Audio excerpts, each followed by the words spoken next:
ਸਿਆਣਪ ਸਗਲ ਮਨ ਤਨ ਅਰਪ ਤਾਰ। ਛੋੜ ਸਿਆਣਪ ਸਗਲ ਮਨ ਤਨ ਅਰਪ ਤਾਰ। ਛੋੜ ਸਿਆਣਪ ਸਗਲ ਮਨ ਤਨ ਅਰਪ ਤਾਰ।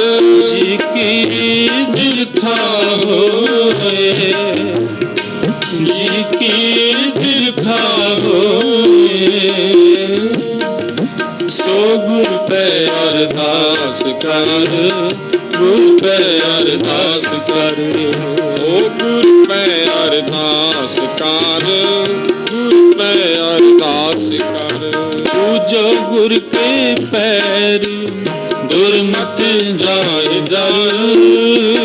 ਪੂਜੋ ਗੁਰ ਕੇ ਪੈਰ, ਦੁਰਮਤ ਜਾਹਿ ਜਰ। ਪੂਜੋ ਗੁਰ ਕੇ ਪੈਰ, ਦੁਰਮਤ ਜਾਏ ਜਰ। ਪੂਜੋ ਗੁਰ ਕੇ ਪੈਰ, ਦੁਰਮਤ ਜਾਹਿ ਜਰ। ਸਾਜਨਾ ਕੈ ਸੰਗ ਭਾਵ ਚਲ ਵੇਖਮ ਤਾਰ। ਸਾਜਨਾ ਕੇ ਸੰਗ ਅਬ ਚਲੋ ਬਿਖਮ ਤਾਰੀ। ਸਾਜਨਾ ਕੈ ਸੰਗ ਭਾਵ ਚਲ ਵੇਖਮ ਤਾਰ।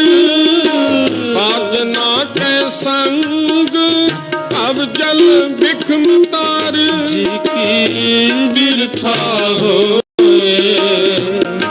ਜੀ ਕੀ ਬਿਰਥਾ ਹੋਏ।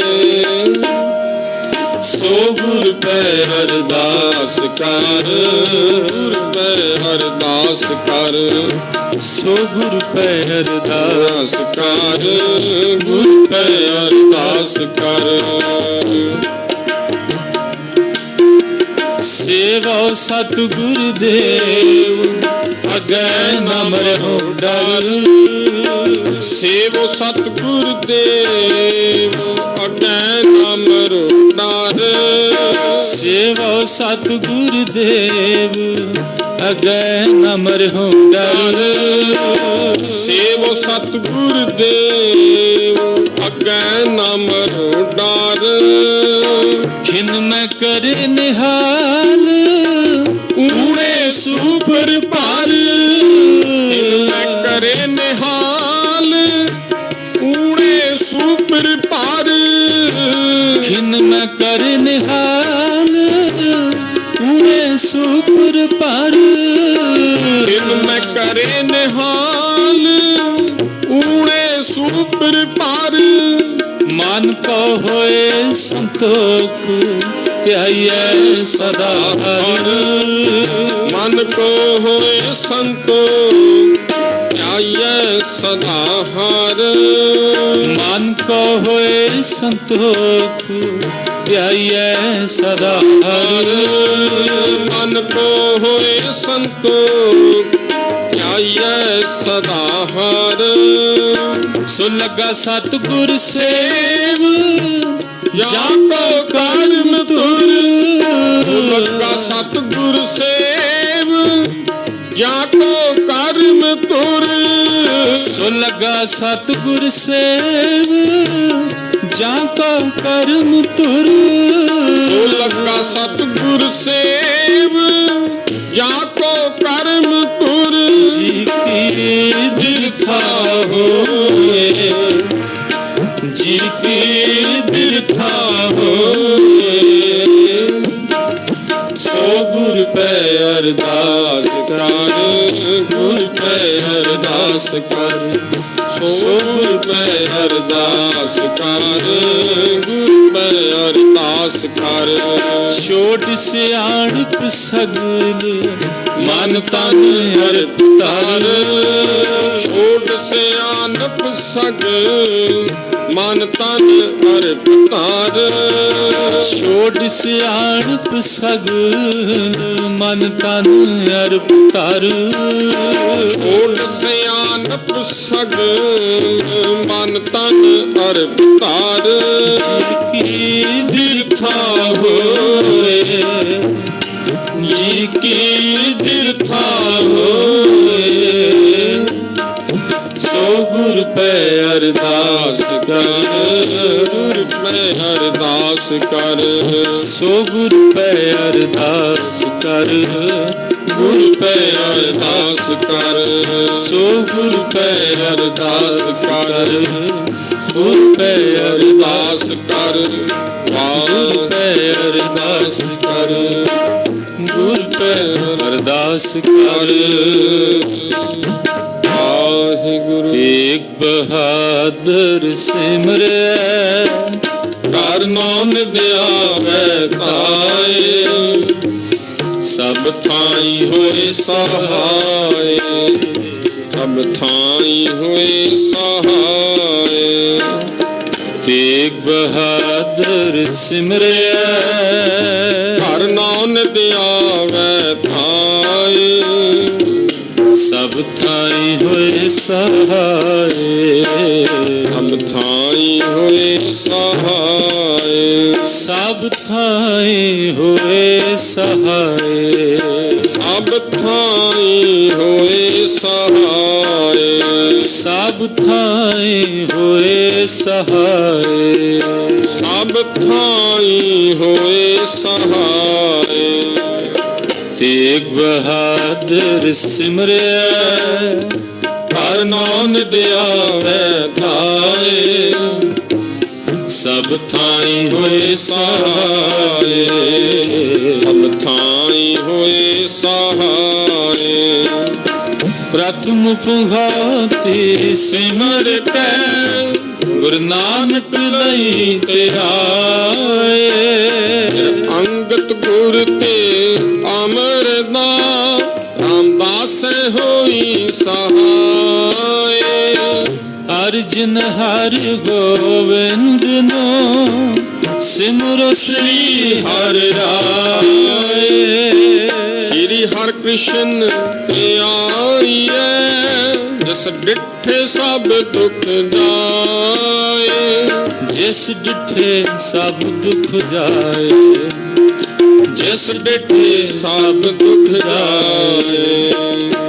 ਤੇਗ ਬਹਾਦਰ ਸਿਮਰਿਆ, ਹਰ ਨਾਨਕ ਆਵੈ ਤਾਏ, ਸਭ ਥਾਈ ਹੋਏ ਸਹਾਏ, ਸਭ ਥਾਈ ਹੋਏ ਸਹਾਏ। ਸ੍ਰੀ ਹਰਿ ਕ੍ਰਿਸ਼ਨ ਤੇ ਆਈਐ, ਜਿਸ ਡਿਠੇ ਸਭ ਦੁਖ ਜਾਏ। ਜਿਸ ਡਿਠੇ ਸਭ ਦੁਖ ਜਾਏ, ਜਿਸ ਡਿਠੇ ਸਭ ਦੁਖ ਜਾਏ। ਤੇਗ ਬਹਾਦਰ ਸਿਮਰਿਆ, ਹਰ ਨਾਨਕ ਆਵੈ ਤਾਏ, ਸਭ ਥਾਈ ਹੋਏ ਸਹਾਏ, ਸਭ ਥਾਈ ਹੋਏ ਸਹਾਏ।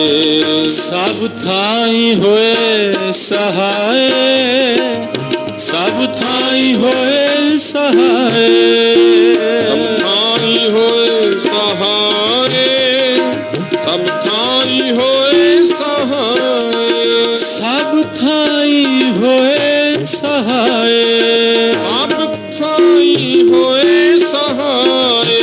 ਸਭ ਥਾਈ ਹੋਏ ਸਹਾਏ, ਸਭ ਥਾਈ ਹੋਏ ਸਹਾਏ, ਸਭ ਥਾਈ ਹੋਏ ਸਹਾਏ, ਸਭ ਥਾਈ ਹੋਏ ਸਹਾਏ। ਤੇਗ ਬਹਾਦਰ ਸਿਮਰਿਆ, ਹਰ ਨਾਨਕ ਆਵੈ ਤਾਏ, ਸਭ ਥਾਈ ਹੋਏ ਸਹਾਏ, ਸਭ ਥਾਈ ਹੋਏ ਸਹਾਏ। ਸਭ ਥਾਈ ਹੋਏ ਸਹਾਏ, ਸਭ ਥਾਈ ਹੋਏ ਸਹਾਏ। ਵਾਹਿਗੁਰੂ। ਵੱਡਾ ਤੇਰਾ ਦਰਬਾਰ, ਸੱਚਾ ਤੁਧ ਤਖਤ, ਸਿਰ ਸ਼ਾਹਾਂ ਪਾਤਸ਼ਾਹ ਉਨਹਿ ਚਲ ਚੌਰ ਛਤ। ਬੜੀ ਵੱਡੇ ਵੱਡਾ ਪਰ ਤੇਰਾ ਮਤਬਾ, ਰੰਗ ਰੰਗ ਨਿਤਨ ਜਪਨ ਕਰਤਵਾ, ਜੀਆਂ ਅੰਦਰ ਜੀਵ ਸਭ ਜਾਣ ਲਾ, ਸਭ ਤੇਰਾ ਵਸ ਤੇਰਾ ਘਰ ਭਲਾ, ਤੇਰਾ ਘਰ ਨਾ ਦੁਜਾਈ ਤੁਧ ਘਰ, ਮਾਨ ਮਤਾ ਤੇ ਆਪਣੇ ਆਪ ਜਾਣ, ਸਰਬ ਕਲਾ ਭਰਪੂਰ ਦੀ ਜਪ ਕਥਾ ਨਾਨਕ ਦਾਸ ਦਾਸ ਤੁਧਿਆ ਗੈ ਬਿਨਵਤਾ ਬਿਨਵਤਾ ਬਿਨਵਤਾ। ਪੌੜੀ ਵੱਡੀ ਉਮਟਾ ਪਾਰ ਤੇਰਾ ਅਮਰਤਵਾ ਰੰਗ ਪ੍ਰੰਗ ਨੇਕ ਨਾ ਜਾਪਨ ਕਰਤਵਾ ਜੀਆਂ ਅੰਦਰ ਜੀਓ ਸਭ ਕੁਛ ਜਾਣ ਲਾ। ਸਭ ਕਿਛ ਤੇਰਾ ਵਸ ਤੇਰਾ ਘਰ ਭਲਾ ਤੇਰਾ ਘਰ ਆਨੰਦ ਵਧਾਈ ਤੁਧ ਘਰ ਮਾਣ ਮਹੱਤਾ ਤੇ ਆਪਣਾ ਆਪ ਜਰ ਸਰਬ ਕਲਾ ਭਰਪੂਰ ਦਿਸੈ ਜਤ ਕਥਾ ਨਾਨਕ ਦਾਸਨ ਦਾਸ ਤੁਧ ਆਗੈ ਬਿਨਵਤਾ ਬਿਨਵਤਾ ਸਲੋਕ। ਪਾਵਨ ਗੁਰੂ ਪਾਣੀ ਪਿਤਾ ਮਾਤਾ ਧਰਤ ਮਹਤ ਦਿਸ ਰਾਤ ਦਾਇ ਦਾਇਆ ਖਿਲੇ ਸਗਲ ਜਗਤ ਚੰਗਿਆਈਆਂ ਬੁਰਿਆਈਆਂ ਵਾਚੈ ਧਰਮ ਹਦੂਰ ਕਰਮੀ ਆਪੋ ਆਪਣੀ ਕੇ ਨੇੜੇ ਕੇ ਦੂਰ ਜਿਨੀ ਨਾਮ ਤੇ ਆਇਆ ਗਏ ਮਿਸ਼ਕਤ ਕਾਲ ਨਾਨਕ ਤੇ ਮੁਖੀ ਉਜਲੇ ਕੀਤੀ ਛੁਟੀ ਨਾਲ। ਵਾਹਿਗੁਰੂ ਜੀ ਕਾ ਖਾਲਸਾ ਵਾਹਿਗੁਰੂ ਜੀ ਕੀ ਫਤਿਹ।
ਸ੍ਰੀ ਵਾਹਿਗੁਰੂ।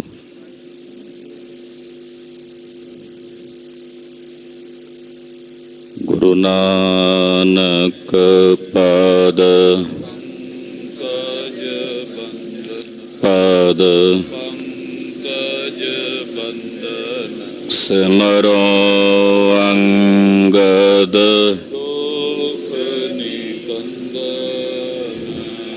ਗੁਰ ਅਮਰਦਾਸ ਹਿਰਦੈ ਨਿਤ ਹਿਰਦੈ ਨਿਤ ਸ਼੍ਰੀ ਗੁਰੂ ਰਾਮਦਾਸ ਗੁਰੂ ਅਰਜਨ ਬਿਘਨਨ ਕੇ ਬਿਘਨਨ ਕੇ ਹਰ ਗੋਬਿੰਦ ਸ਼ੁਭ ਮਤ ਸ਼੍ਰੀ ਹਰਿ ਰਾਏ ਨਮੋ ਕਰ ਨਮੋ ਕਰ ਸ੍ਰੀ ਹਰਿ ਕ੍ਰਿਸ਼ਨ ਮਨਾਉ ਬਹੋਰੀ ਤੇਗ ਬਹਾਦਰ ਪਰਮ ਕਿਰਪਾਲ ਸਤਿਗੁਰ ਪਰਮ ਕਿਰਪਾਲਾ ਸ੍ਰੀ ਗੁਰੂ ਗੋਬਿੰਦ ਸਿੰਘ ਬਿਸਾਲਾ ਤਰੋ ਤਰਾ ਪਰ ਪੁੰਨ ਪੁੰਨ ਸੀਸਾ ਜੀ ਪੁੰਨ ਪੁੰਨ ਸੀਸਾ ਬੰਦਾ ਬਾਰ ਬਾਰ ਜਗਦੀਸਾ ਏਕੰਕਾਰ ਸਤਿਗੁਰੂ ਤੇ ਪ੍ਰਸਾਦ ਸਚ ਹੋਏ। ਵਾਹਿਗੁਰੂ ਜੀ ਕੀ ਫਤਿਹ ਹੈ ਬਿਘਨ ਬਿਨਾਸਨ ਸੋਏ। ਜਿਸ ਮਹਿ ਅੰਮ੍ਰਿਤ ਅੰਮ੍ਰਿਤ ਗਿਆਨ ਹੈ, ਮਾਨਕ ਭਗਤ ਵੈਰਾਗ। ਗੁਰੂ ਗ੍ਰੰਥ ਸਾਹਿਬ ਉਦਦ ਬੰਦੋ ਕਰ ਅਨੁਰਾਗ। ਗੁਰੂ ਗ੍ਰੰਥ ਸਾਹਿਬ ਉਦਦ ਬੰਦੋ ਕਰ ਅਨੁਰਾਗ।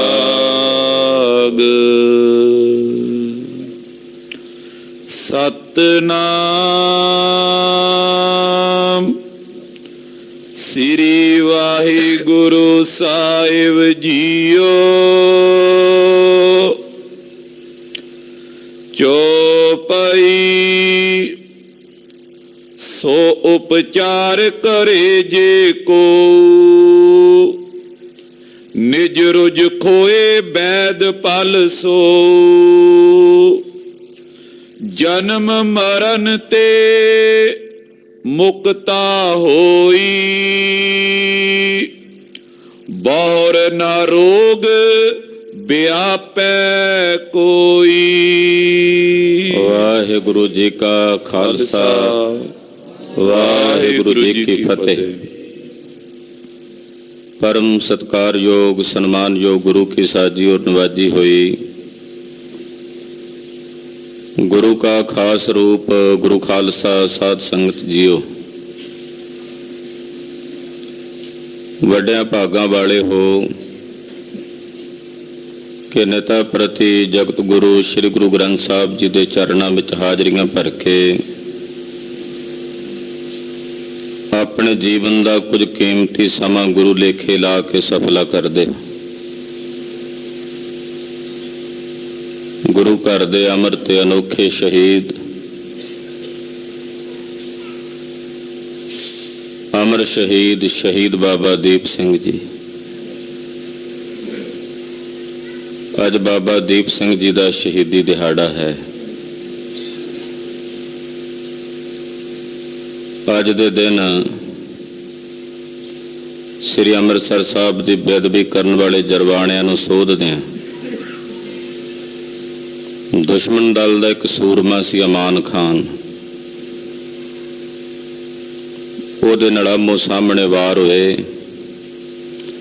सांझे वारां दे विच अमान खान मारिया गया ते ਉਹਦੇ ਵੱਲੋਂ चलाई तलवार बाबा जी की गर्दन ते आके वजी ते सीस बाबा जी का धड़ तो वखरा हो गया।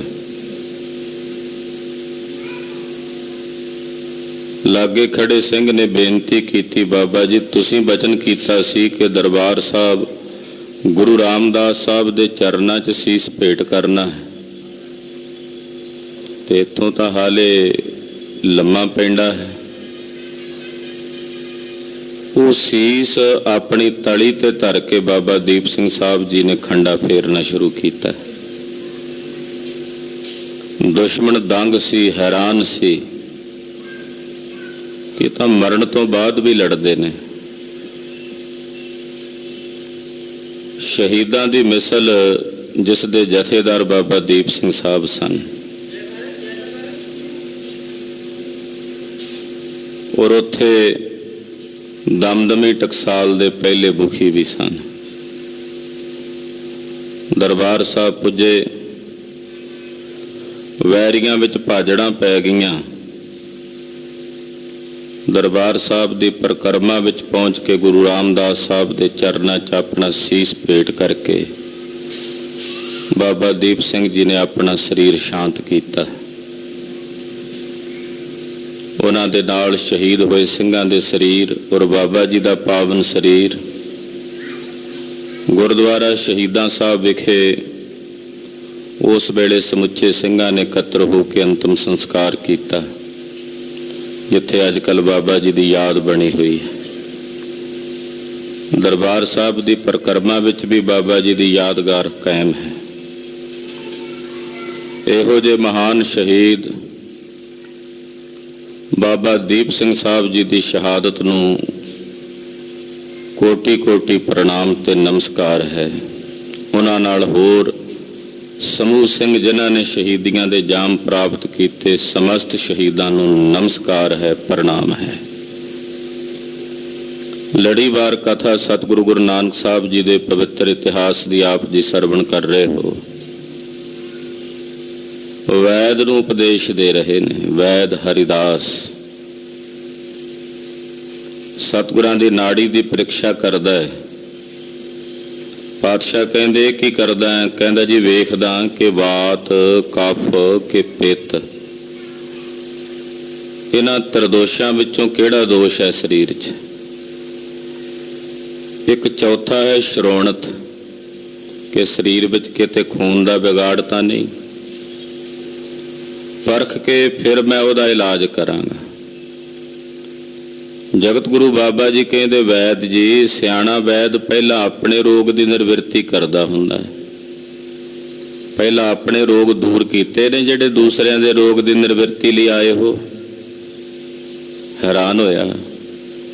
ਸਾਹਿਬ ਜੀ ਨੇ ਸ਼ਬਦ ਉਚਾਰਨ ਕੀਤਾ, ਵੈਦ ਬੁਲਾਇਆ ਵੈਦਗੀ ਪਕੜ ਢੰਡੋਲੇ ਬਾਹ, ਭੋਲਾ ਵੈਦ ਨਾ ਜਾਣੇ ਕਰਕ ਕਲੇਜੇ ਮਾਹੇ।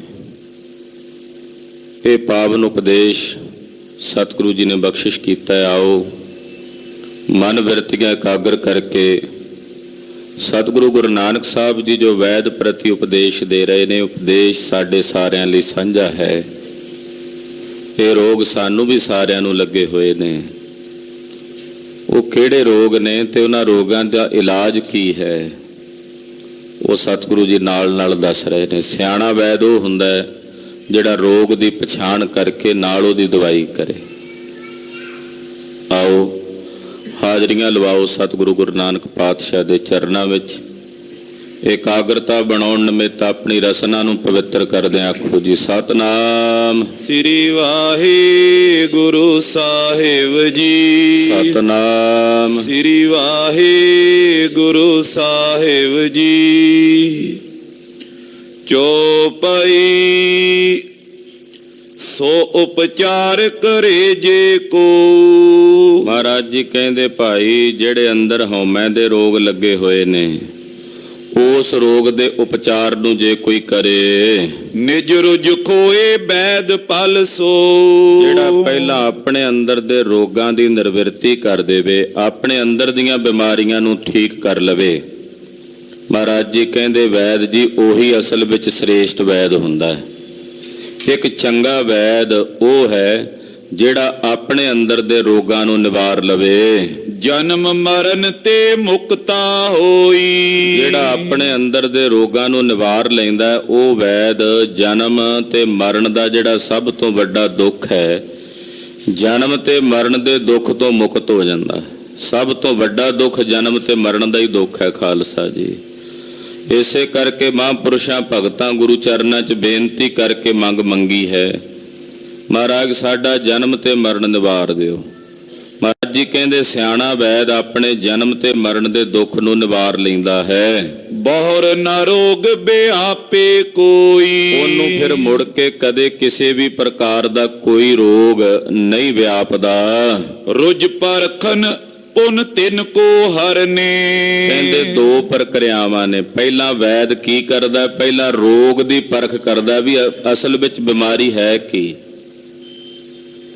ਬਿਮਾਰੀ ਦਾ ਕਾਰਨ ਕੀ ਹੈ, ਇਹ ਵੇਖਦਾ ਬਿਮਾਰੀ ਕਿਹੜੀ ਹੈ ਔਰ ਇਹਦਾ ਕਾਰਨ ਕੀ ਹੈ। ਫਿਰ ਉਹਨੂੰ ਦੂਰ ਕਰਨ ਵਾਸਤੇ ਉਹਦਾ ਇਲਾਜ ਕੀ ਹੈ।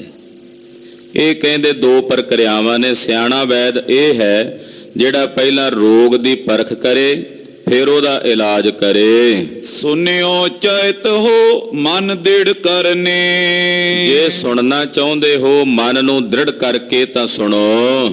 ਤੋ ਉਚਰੋ ਨਿਜ ਹਿਰਦੇ ਚਾਹੋ। ਮਹਾਰਾਜ ਜੀ ਕਹਿੰਦੇ ਜੇ ਤੂੰ ਸੁਣਨਾ ਚਾਹੁੰਦਾ ਤੇ ਫਿਰ ਅਸੀਂ ਤੈਨੂੰ ਦੱਸਾਂਗੇ। ਜੇ ਤੇਰੇ ਮਨ ਵਿੱਚ ਜਾਣਨ ਦੀ ਜਗਿਆਸਾ ਹੈ ਤਾਂ ਅਸੀਂ ਉਚਾਰਨ ਕਰਾਂਗੇ। ਸਭੇ ਕਹੋ ਮੈਂ ਤੁਮਰੇ ਪਾਹੋ। ਵੈਦ ਜੀ ਸਾਰੇ ਰੋਗ ਫਿਰ ਉਹਨਾਂ ਰੋਗਾਂ ਦਾ ਕੀ ਇਲਾਜ ਹੈ ਉਹ ਅਸੀਂ ਤੇਰੇ ਕੋਲ ਸਾਰਾ ਕੁਝ ਦੱਸਾਂਗੇ ਜੇ ਤੂੰ ਜਾਣਨਾ ਚਾਹੁੰਦਾ ਹੈ। ਅਸ ਬਿਦ ਸੁਨੇ ਵੈਦ ਬਚ ਜਬਈ। ਜਦੋਂ ਵੈਦ ਨੇ ਮਹਾਰਾਜ ਗੁਰੂ ਨਾਨਕ ਪਾਤਸ਼ਾਹ ਜੀ ਦੇ ਇਸ ਪ੍ਰਕਾਰ ਬਚਨ ਸੁਣੇ, ਬਿਸਮੈ ਹੋਏ ਵਿਚਾਰਤ ਤਬਈ। ਬੜੀ ਹੈਰਾਨੀ ਦੇ ਨਾਲ ਆਪਣੇ ਮਨ ਹੀ ਮਨ ਵਿਚਾਰ ਕਰਦਾ ਤੇ ਸੋਚਦਾ ਹੈ। ਕੋ ਨਰ ਏ ਨੁਤੇ ਉਚਾਰੀ। ਵੈਦ ਸੋਚਦਾ ਮਨ ਚ, ਵੈਦ ਹਰੀਦਾਸ ਜੀ ਸੋਚਦੇ ਨੇ ਕਿ ਨਨਕਾਣਾ ਸਾਹਿਬ ਵਿੱਚ ਰਾਏ ਭੋਏ ਦੀ ਤਲਵੰਡੀ ਵਿੱਚ ਕੁਝ ਕੁ ਲੋਕ ਨੇ ਐਸੇ ਜਿਹੜੇ ਗੁਰੂ ਨਾਨਕ ਸਾਹਿਬ ਦੀ ਸਿਫਤ ਕਰਦੇ ਨੇ, ਨਾਨਕ ਦੀਆਂ ਵਡਿਆਈਆਂ ਕਰਦੇ ਹਨ।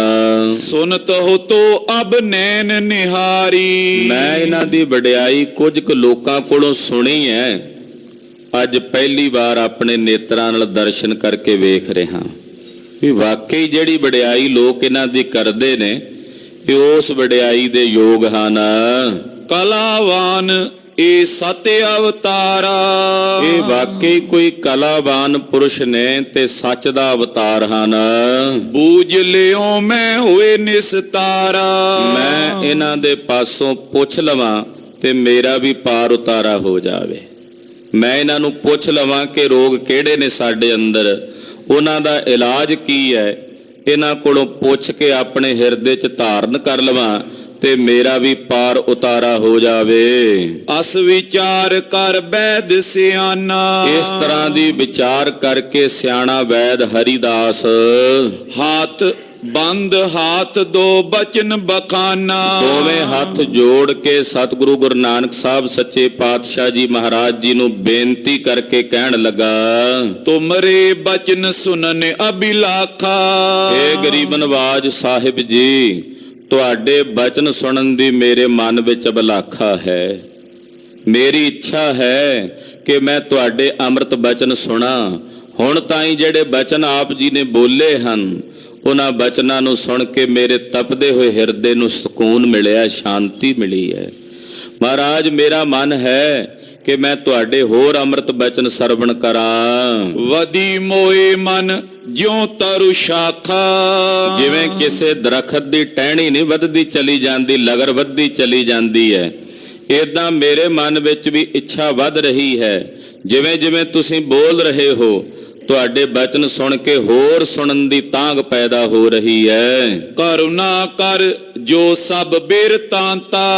ਕਿਰਪਾ ਕਰੋ ਮਹਾਰਾਜ, ਕਰੁਣਾ ਦੇ ਘਰ ਵਿੱਚ ਆਓ ਔਰ ਆਪ ਜੀ ਆਪ ਸਾਰਾ ਬਿਰਤਾਂਤ ਮੇਰੇ ਪ੍ਰਤੀ ਉਚਾਰਨ ਕਰੋ, ਜਿਹਦੇ ਨਾਲ ਮੇਰਾ ਭਲਾ ਹੋਵੇ, ਮੇਰੀ ਕਲਿਆਣ ਹੋਵੇ। ਕਹੋ ਆਪ ਜੋ ਮੁੜ ਹੋਏ ਸ਼ਾਂਤਾ।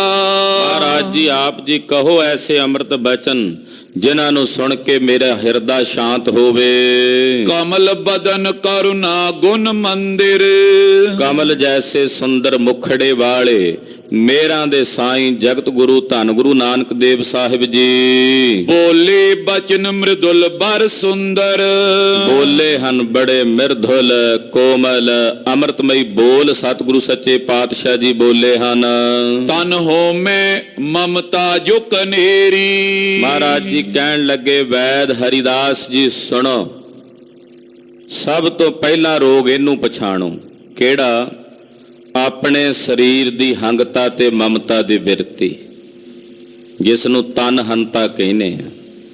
ਸਰੀਰ ਦੀ ਜਿਹੜੀ ਹੰਗਤਾ ਤੇ ਇਹਦੀ ਮਮਤਾ ਹੈ, ਸਭ ਬਿਆਦਨ ਕੀ ਮੂਲ ਵਡੇਰੀ। ਦੁਨੀਆਂ ਦੀਆਂ ਜਿੰਨੀਆਂ ਬਿਮਾਰੀਆਂ ਨੇ, ਉਹਨਾਂ ਬਿਮਾਰੀਆਂ ਦੀ ਜੜ ਇਹ ਸਰੀਰ ਦੀ ਹੰਗਤਾ ਹੈ। ਇਦਾਂ ਕਹਿ ਸਕਦੇ ਆ ਵੀ ਇਹ ਬੀਜ ਹੈ ਔਰ ਇਸ ਬੀਜ ਤੋਂ ਸਾਰਾ ਦਰਖਤ ਪੈਦਾ ਹੁੰਦਾ ਬਿਮਾਰੀਆਂ ਦਾ। ਜਿਹੜੇ ਰੋਗ ਸਾਨੂੰ ਅੰਦਰ ਲੱਗੇ ਹੋਏ ਨੇ, ਜਿਨ੍ਹਾਂ ਰੋਗਾਂ ਬਾਬਤ ਸਾਹਿਬ ਜੀ ਦੇ ਬਚਨ ਨੇ, ਜੋ ਜੋ ਦਿਸੈ ਸੋ ਸੋ ਰੋਗੀ, ਰੋਗ ਰਹਿਤ ਮੇਰਾ ਸਤਿਗੁਰ ਜੋਗੀ। ਜਿਹੜਾ ਜਿਹੜਾ ਦਿਸਦਾ ਰੋਗੀ ਹੈ, ਰੋਗਾਂ ਦਾ ਮੂਲ ਜੜ ਉਹ ਹਉਮੈ ਹੈ, ਸਰੀਰ ਦੀ ਹੰਗਤਾ। ਜਿਹੜਾ ਇਸ ਤਨ ਦੇ ਨਾਲ ਅਸੀਂ ਆਪਣੀ ਹੰਗਤਾ ਜੋੜੀ ਹੋਈ ਹੈ। ਜਦੋਂ ਸਾਨੂੰ ਕੋਈ ਪੁੱਛੇ ਕੌਣ ਹੈ ਭਾਈ, ਆਪਾਂ ਕਹਿੰਦੇ ਮੈਂ ਫਲਾਣਾ ਸਿਉ ਹਾਂ। ਸਰੀਰ ਦਾ ਆਪਣਾ ਸਰੂਪ ਸਾਨੂੰ ਚੇਤੇ ਆ ਜਾਂਦਾ ਨਾ, ਆਤਮਾ ਤਾਂ ਨਹੀਂ ਨਜ਼ਰ ਆਉਂਦੀ। ਸਾਨੂੰ ਸਾਰਾ ਇਸ ਸਰੀਰ ਦਾ ਇਹਦਾ ਬੋਧ ਹੋਣ ਲੱਗ ਪੈਂਦਾ ਵੀ ਇਹ ਸਾਡਾ ਜਿਹੜਾ ਸਰੀਰ ਹੈ ਇਹੀ ਮੇਰਾ ਰੂਪ ਹੈ। ਇਹ ਤਨ ਹੰਤਾ ਜਿਹੜੀ ਹੈ ਇਹ ਸਾਰੇ ਰੋਗਾਂ ਦਾ ਮੂਲ ਹੈ। ਆਤਮ ਤਨ ਤੇ ਲਖੀਐ ਨਿਆਰੋ। ਇਸ ਬਿਮਾਰੀ ਦਾ ਇਲਾਜ ਕੀ ਹੈ? ਹਉਮੈ ਦੀ ਜਿਹੜੀ ਤਨ ਹੰਤਾ ਇਹਦਾ ਇਹ ਰੋਗ ਹੈ, ਇਹਦਾ ਇਲਾਜ ਕੀ ਹੈ ਕਿ ਆਪਣੇ ਇਸ ਸਰੀਰ ਤੋਂ ਆਤਮਾ ਨੂੰ ਨਿਆਰਾ ਕਰਕੇ ਜਾਣਨਾ ਕਿ ਆਤਮਾ ਇਸ ਸਰੀਰ ਤੋਂ ਨਿਆਰੀ ਹੈ। ਉਹ ਇਸ ਸਰੀਰ ਦੇ ਵਿੱਚ ਤਾਂ ਹੈ ਪਰ ਇਹਦੇ ਤੋਂ ਨਿਆਰੀ ਹੈ, ਇਹਦੇ ਤੋਂ ਵੱਖਰੀ ਹੈ। ਚੇਤਨ ਜੜ ਨੀਕੇ ਨਿਰਤਾਰੋ। ਆਪਣੇ ਹਿਰਦੇ 'ਚ ਇਸ ਗੱਲ ਦਾ ਨਿਰਧਾਰਨ ਕਰਨਾ ਕਿ ਆਤਮਾ ਚੇਤਨ ਹੈ ਔਰ ਆ ਜਿਹੜਾ ਸਰੀਰ ਹੈ ਇਹ ਜੜ ਹੈ। ਸਰੀਰ ਜੜ ਹੈ, ਆਤਮਾ ਚੇਤਨ ਹੈ। ਇਹ ਆਪਣੇ ਹਿਰਦੇ 'ਚ ਚਿੰਤਨ ਕਰਨਾ ਕਿ ਸਰੀਰ ਜੜ ਹੈ, ਆਤਮਾ ਕਰਕੇ ਚੇਸ਼ਟਾ ਕਰ ਰਿਹਾ ਨਾ, ਚੇਤਨ ਕਰਕੇ। ਜਦੋਂ ਇਹਦੇ 'ਚੋਂ ਚੇਤਨਾ ਨਿਕਲ ਜਾਏ ਤੇ ਸਰੀਰ ਪਿਆ ਮਿੱਟੀ ਦੀ ਢੇਰੀ ਹੈ, ਕੁਝ ਵੀ ਨਹੀਂ, ਖਾਕ ਹੈ। ਜਿਹੜੀ ਚੇਤਨਾ ਹੈ ਉਹ ਇਹਦੇ ਤੋਂ ਵੱਖਰੀ ਹੈ ਔਰ ਇਹ ਸਰੀਰ ਜੜ ਹੈ। ਇਹ ਆਪਣੇ ਹਿਰਦੇ 'ਚ ਨਿਰਧਾਰਨ ਕਰਨਾ ਹੈ। ਨਿਰਵਿਕਾਰ ਪੁਨ ਜਾਣ ਅਸੰਗਾ। ਫਿਰ ਆਤਮਾ ਨੂੰ ਨਿਰਵਿਕਾਰ ਸਮਝਣਾ। ਆਤਮਾ ਵਿਕਾਰੀ ਨਹੀਂ ਹੈ, ਸਰੀਰ ਵਿਕਾਰੀ ਹੈ। ਵਿਕਾਰੀ ਕਿਵੇਂ ਹੈ? ਬਚਪਨ ਤੋਂ ਲੈ ਕੇ ਹੁਣ ਤੱਕ ਰੋਜ਼ ਹੀ ਬਦਲਿਆ। ਹਰ ਦਿਨ ਹਰ ਪਾਲੇ ਸਰੀਰ ਬਦਲਦਾ ਹੈ। ਇਹਦਾ ਬਚਪਨ ਵਿੱਚ ਜੋ ਸਰੂਪ ਸੀ ਹੁਣ ਤੱਕ ਉਹ ਤਾਂ ਨਹੀਂ ਰਿਹਾ। ਕਈ ਵਾਰ ਆਪਣੀਆਂ ਹੀ ਫੋਟੋਆਂ ਜਿਹੜੀਆਂ ਬਚਪਨ ਦੀਆਂ ਬੰਦਿਆਂ ਨੂੰ ਪਛਾਣਦੀਆਂ ਔਖੀਆਂ ਹੋ ਜਾਂਦੀਆਂ ਵੀ ਇਹ ਮੈਂ ਹਾਂ। ਹੈਰਾਨੀ ਹੈ। ਜਿਹੜਾ ਬਦਲਦਾ ਰਹੇ ਉਹਨੂੰ ਕਹਿੰਦੇ ਨੇ ਵਿਕਾਰੀ। ਆਤਮਾ ਜਨਮ ਦੇ ਸਮੇਂ ਜੈਸੀ ਸੀ ਅੱਜ ਵੀ ਵੈਸੀ ਹੈ ਔਰ ਇਹ ਸਰੀਰ ਜਦੋਂ ਤੱਕ ਰਹੇਗਾ ਵੈਸੀ ਰਹੇਗੀ ਔਰ ਇਹਨੂੰ ਤਿਆਗਣ ਤੋਂ ਬਾਅਦ ਵੀ ਵੈਸੀ ਰਹੇਗੀ। ਜੋ ਤਬਦੀਲ ਨਹੀਂ ਹੁੰਦੀ ਉਹਨੂੰ ਕਹਿੰਦੇ ਨੇ ਨਿਰਵਿਕਾਰ। ਆਤਮਾ ਨਿਰਵਿਕਾਰ ਹੈ, ਉਹ ਤਬਦੀਲ ਨਹੀਂ ਹੁੰਦੀ, ਉਹਦੇ 'ਚ ਵਿਵਰਤ ਨਹੀਂ ਹੁੰਦਾ, ਤਬਦੀਲੀ ਨਹੀਂ ਆਉਂਦੀ। ਜਿਹੜੀ ਸ਼ਾਇਦ ਤਬਦੀਲ ਹੋਵੇ ਉਹ ਬਿਨਸਦੀ ਹੈ। ਜਿਹੜੀ ਚੀਜ਼ ਬਦਲੇਗੀ ਤਬਦੀਲ ਹੋਵੇਗੀ ਉਹ ਬਿਨਸੇਗੀ। ਆਤਮਾ ਤਬਦੀਲ ਨਹੀਂ ਹੁੰਦੀ, ਇਸ ਕਰਕੇ ਅਬਨਾਸੀ ਹੈ। ਉਹ ਸਰੀਰ ਤਿਆਗਣ ਤੋਂ ਬਾਅਦ ਵੀ ਰਹੇਗੀ। ਫਿਰ ਆਤਮਾ ਅਸੰਗ ਹੈ। ਉਹ ਇਹ ਸਰੀਰ 'ਚ ਰਹਿੰਦੀ ਹੋਈ ਵੀ ਸਰੀਰ ਦੇ ਨਾਲ ਮਿਲੀ ਹੋਈ ਨਹੀਂ ਹੈ। ਤੁਸੀਂ ਆਖੋਗੇ ਕਿਵੇਂ ਹੋ ਸਕਦਾ? ਜੇ ਸਰੀਰ 'ਚ ਰਹਿ ਰਹੀ ਹੈ ਤਾਂ ਸਰੀਰ ਤੋਂ ਅਸੰਗ ਕਿਵੇਂ ਹੈ? ਇਸ ਤਰ੍ਹਾਂ ਜਿਵੇਂ ਚੰਦਰਮਾ ਦਾ ਪ੍ਰਤੀਬਿੰਬ ਸਰੋਵਰ ਦੇ ਵਿੱਚ ਨਜ਼ਰ ਆਉਂਦਾ। ਚੰਦਰਮਾ ਸਰੋਵਰ ਵਿੱਚ ਦਿਸ ਰਿਹਾ, ਸਰੋਵਰ 'ਚ ਰਹਿ ਰਿਹਾ, ਪਰ ਸਰੋਵਰ ਦਾ ਪਾਣੀ ਉਸ ਚੰਦਰਮਾ ਨੂੰ ਭੇਜ ਤਾਂ ਨਹੀਂ ਰਿਹਾ ਨਾ। ਉਹ ਸਰੋਵਰ ਦੇ ਜਲ ਨਾਲ ਭਿੱਜਾ ਤਾਂ ਨਹੀਂ, ਉਹ ਵਿੱਚ ਵੀ ਆ ਸਰੋਵਰ ਦੇ, ਫਿਰ ਉਹਦੇ ਤੋਂ ਅਸੰਗ ਵੀ ਹੈ। ਇਸ ਤਰ੍ਹਾਂ ਆਤਮਾ ਦਾ ਪ੍ਰਤੀਬਿੰਬ, ਪ੍ਰਮਾਤਮਾ ਦਾ ਪ੍ਰਤੀਬਿੰਬ ਸਾਡੀ ਇਸ ਕਾਇਆ ਵਿੱਚ ਅੰਤਸ਼ਕਰਨ ਵਿੱਚ ਪੈਂਦਾ। ਇਹਦੇ ਵਿੱਚ ਰਹਿੰਦਾ ਹੋਇਆ ਵੀ ਇਹਦੇ ਤੋਂ ਅਸੰਗ ਹੈ। ਇਸ ਕਰਕੇ ਉਹਨੂੰ ਨਿਰਵਿਕਾਰ ਤੇ ਅਸੰਗ ਕਿਹਾ ਹੈ। ਭ੍ਰਮ ਪੰਗੋ ਤਬ ਹੈ ਇਹ ਪੰਗਾ। ਕਹਿੰਦੇ ਜਦੋਂ ਆਪਣੇ ਅੰਦਰ ਦਾ ਭਰਮ ਦੂਰ ਕਰੋਗੇ, ਭਰਮ ਗੜ ਤੋੜੋਗੇ, ਤੇ ਭਰਮ ਦਾ ਗੜ ਤੋੜਨ ਤੋਂ ਬਾਅਦ ਕਹਿੰਦੇ ਫਿਰ ਆਹ ਭਰਮ ਵੀ ਨਸ਼ਟ ਹੋ ਜਾਏਗਾ ਕਿ ਮੈਂ ਸਰੀਰ ਹਾਂ। ਫਿਰ ਪਤਾ ਲੱਗੇਗਾ ਵੀ ਮੈਂ ਸਰੀਰ ਨਹੀਂ, ਮੈਂ ਇਸ ਸਰੀਰ ਵਿੱਚ ਰਹਿਣ ਵਾਲਾ ਚੇਤਨ ਸਰੂਪ ਆਤਮਾ, ਇਸ ਦਾ ਸਾਖੀ ਹਾਂ। ਮੈਂ ਸਰੀਰ ਨਹੀਂ ਹਾਂ, ਮੈਂ ਆਤਮਾ ਸਰੂਪ ਹਾਂ। ਫਿਰ ਸਮਝ ਆਵੇਗੀ ਜਦੋਂ ਭਰਮ ਦੂਰ ਹੋਵੇਗਾ।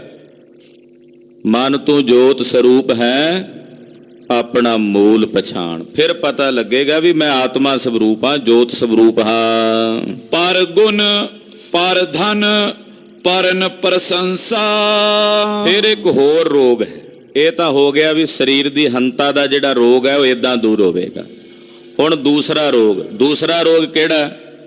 ਕਿਸੇ ਪਰਾਏ ਦੇ ਗੁਣ ਵੇਖ ਕੇ, ਪਰਾਏ ਦਾ ਧਨ ਵੇਖ ਕੇ, ਪਰਾਏ ਦੇ ਕੋਲ ਕੋਈ ਚੰਗੀ ਵਸਤੂ ਪਈ ਹੋਵੇ, ਉਹਦੀ ਸਿਫਤ ਹੋ ਰਹੀ ਹੋਵੇ, ਉਹਦੀ ਵਡਿਆਈ ਹੋ ਰਹੀ ਹੋਵੇ। ਜਰੇ ਨਾ ਇਹੋ ਜੁਰ ਲਖੋ ਨਿਸੰਸਾ। ਕਹਿੰਦੇ ਉਹਨੂੰ ਵੇਖ ਕੇ ਬਰਦਾਸ਼ਤ ਨਾ ਕਰਨਾ। ਪਰਾਏ ਦੇ ਗੁਣ, ਪਰਾਏ ਦਾ ਧਨ, ਪਰਾਏ ਦੀ ਵਡਿਆਈ ਸੁਣ ਕੇ ਮਨ 'ਚ ਸਾੜਾ ਪੈ ਜਾਣਾ। ਕਹਿੰਦੇ ਇਹ ਹੈ ਬੁਖਾਰ ਦਾ ਰੋਗ ਮਨੁੱਖ ਨੂੰ ਲੱਗਾ ਹੋਇਆ। ਇਹ ਤਾਪ ਹੈ। ਜ਼ਵਰ ਕਹਿੰਦੇ ਨੇ ਤਾਪ ਨੂੰ, ਇਹ ਤਾਪ ਦੀ ਬਿਮਾਰੀ ਹੈ। ਆਖੋ ਸਤਿਨਾਮ ਸ੍ਰੀ ਵਾਹਿਗੁਰੂ। ਅੱਜ ਬੰਦਾ ਇਸ ਕਰਕੇ ਦੁਖੀ ਨਹੀਂ ਵੀ ਮੇਰੇ ਕੋਲ ਧਨ ਨਹੀਂ, ਇਸ ਕਰਕੇ ਦੁਖੀ ਹੈ ਦੂਜੇ ਕੋਲ ਕਿਉਂ ਹੈ। ਇਸ ਗੱਲ ਦਾ ਜ਼ਿਆਦਾ ਦੁੱਖ ਹੈ ਵੀ ਫਲਾਣੇ ਕੋਲ ਕਿਉਂ ਹੈ। ਇਹਨੂੰ ਕਹਿੰਦੇ ਆ ਬੁਖਾਰ ਦਾ ਰੋਗ। ਕਿਸੇ ਦੂਜੇ ਦੀ ਵਡਿਆਈ ਵੇਖ ਕੇ, ਕਿਸੇ ਦੂਜੇ ਦਾ ਐਸ਼ਵਰਜ ਵੇਖ ਕੇ, ਕਿਸੇ ਦੂਜੇ ਦੇ ਗੁਣ ਵੇਖ ਕੇ, ਕਿਸੇ ਦੂਜੇ ਦਾ ਧਨ ਵੇਖ ਕੇ ਮਨ 'ਚ ਸਾੜਾ ਪੈ ਜਾਣਾ, ਦਵੈਸ਼ ਪੈਦਾ ਹੋ ਜਾਣੀ।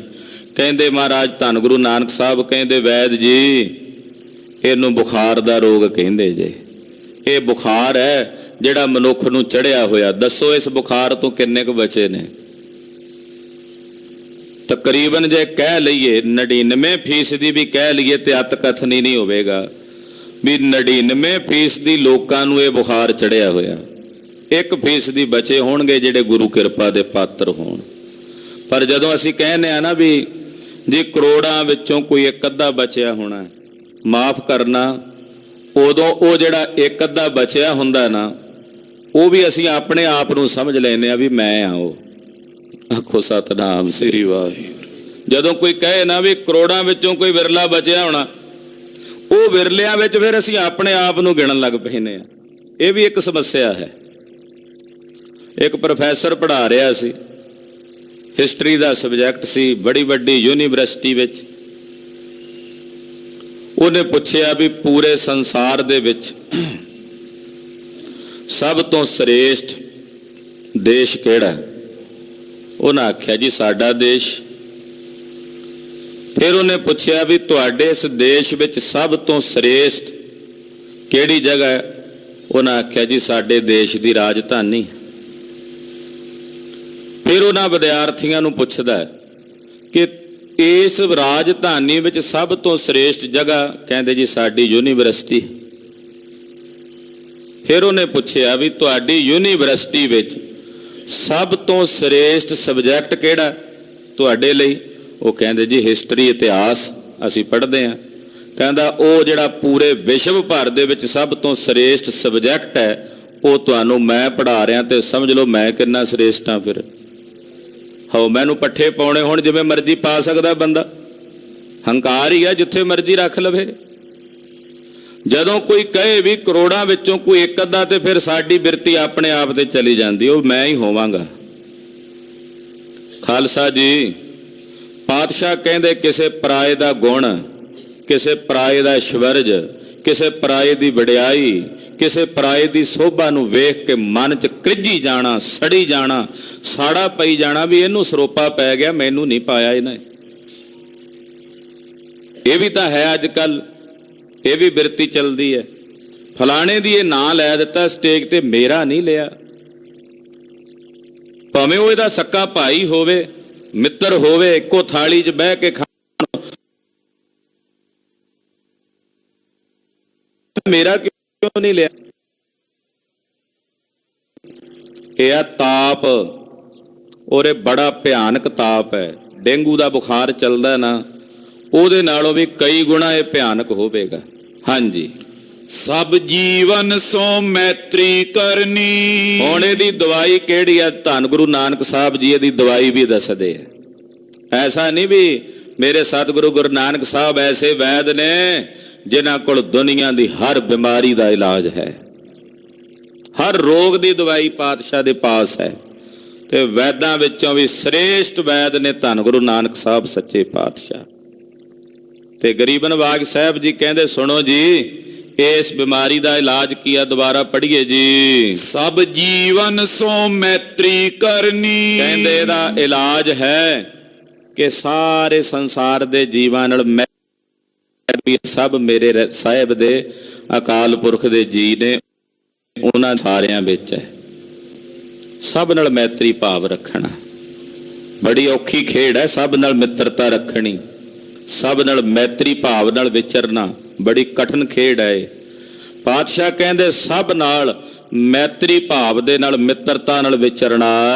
ਤੈਂ ਕੋ ਇਹ ਔਖਦ ਬਰ ਹਰਨੀ। ਮੈਤਰੀ ਭਾਵ ਹਿਰਦੇ 'ਚ ਹੋਣਾ ਇਸ ਬੁਖਾਰ ਦੀ ਇਹ ਦਵਾਈ ਹੈ। ਇਹ ਬੁਖਾਰ ਦੀ ਇਹ ਦਵਾਈ ਹੈ ਕਿ ਕਿਸੇ ਦੂਜੇ ਦੀ ਵਡਿਆਈ ਵੇਖ ਕੇ ਜਰ ਨਾ ਸਕਣਾ, ਗੁਣ ਵੇਖ ਕੇ ਜਰ ਨਾ ਸਕਣਾ, ਧਨ ਵੇਖ ਕੇ ਜਰ ਨਾ ਸਕਣਾ। ਇਹ ਬੁਖਾਰ ਹੈ। ਇਹਦਾ ਇਲਾਜ ਕੀ ਹੈ ਜੀ? ਸਭ ਦੇ ਨਾਲ ਮੈਤਰੀ ਭਾਵ ਨਾਲ ਵਿਚਰਨਾ। ਸਭ ਕੋ ਮੀਤ ਹਮ ਆਪਨ ਕੀਨਾ, ਹਮ ਸਭਨਾ ਕੇ ਸਾਜਨ। ਸਭ ਦੇ ਸੱਜਣ ਬਣ ਕੇ ਰਹਿਣਾ, ਸਭ ਨੂੰ ਆਪਣਾ ਸੱਜਣ ਕਰਕੇ ਜਾਣਨਾ। ਕਹਿੰਦੇ ਭਾਈ ਇਸ ਦਵਾਈ ਦੇ ਨਾਲ ਇਸ ਬਿਮਾਰੀ ਦਾ ਇਲਾਜ ਹੁੰਦਾ ਹੈ। ਜੋ ਮਿੱਤਰਨ ਸੁਖ ਲਖ ਕਰ ਸੁਖੀਆ। ਜਿਵੇਂ ਕਿਸੇ ਮਿੱਤਰ ਦਾ ਸੁਖ ਵੇਖ ਕੇ ਮਨ ਸੁਖੀ ਹੁੰਦਾ ਨਾ, ਕਿਸੇ ਮਿੱਤਰ ਨੂੰ ਸੁਖ ਮਿਲੇ ਤੇ ਮਿੱਤਰ ਨੂੰ ਖੁਸ਼ੀ ਹੁੰਦੀ ਹੈ। ਕਿਸੇ ਮਿੱਤਰ ਕੋਲ ਕੋਈ ਪਦਾਰਥ ਆਵੇ ਤੇ ਮਿੱਤਰ ਜਿਹੜਾ ਹੁੰਦਾ, ਅਸਲ ਵਿੱਚ ਜਿਹੜਾ ਮਿੱਤਰ ਹੁੰਦਾ, ਉਹਨੂੰ ਖੁਸ਼ੀ ਹੁੰਦੀ ਹੈ। ਤੈਸੀ ਬ੍ਰਿਤ ਸਬਨ ਸੋ ਰੱਖਿਆ। ਕਹਿੰਦੇ ਜੇ ਮਿੱਤਰ ਨੂੰ ਸੁਖ ਮਿਲੇ ਤੇ ਮਨ ਖੁਸ਼ੀ ਹੁੰਦਾ ਨਾ, ਜਿਵੇਂ ਕਹਿੰਦੇ ਏਦਾਂ ਕਿਸੇ ਨੂੰ ਵੀ ਸੰਸਾਰ ਦੇ ਜੀਵ ਨੂੰ ਕੁਝ ਵੀ ਮਿਲੇ, ਵਡਿਆਈ ਮਿਲੇ, ਧਨ ਮਿਲੇ, ਐਸ਼ਵਰਜ ਮਿਲੇ, ਸੋਭਾ ਮਿਲੇ, ਪਦਵੀ ਮਿਲੇ, ਤੇ ਵੇਖ ਕੇ ਮਨ 'ਚ ਖੁਸ਼ੀ ਬਣਾਵੇ, ਇਹ ਵੀ ਤਾਂ ਮੇਰਾ ਮਿੱਤਰ ਹੈ।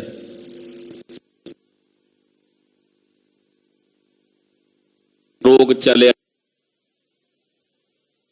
ਜਾਂਦਾ। ਨਿਜ ਜਸ ਬਿਸਤੀਰਨ। ਕਹਿੰਦੇ ਆਪਣੇ ਗੁਣ, ਆਪਣੇ ਧਨ ਤੇ ਆਪਣੇ ਜਸ ਦਾ ਵਿਸਥਾਰ ਕਰਨਾ। ਕਰਤ ਮਾਨ ਇਹ ਹੈ ਵੱਡ ਜੀਰਨ। ਇਹਦਾ ਮਾਣ ਕਰਨਾ। ਕਾਹਦਾ ਜੀ ਮਾਣ ਕਰਨਾ?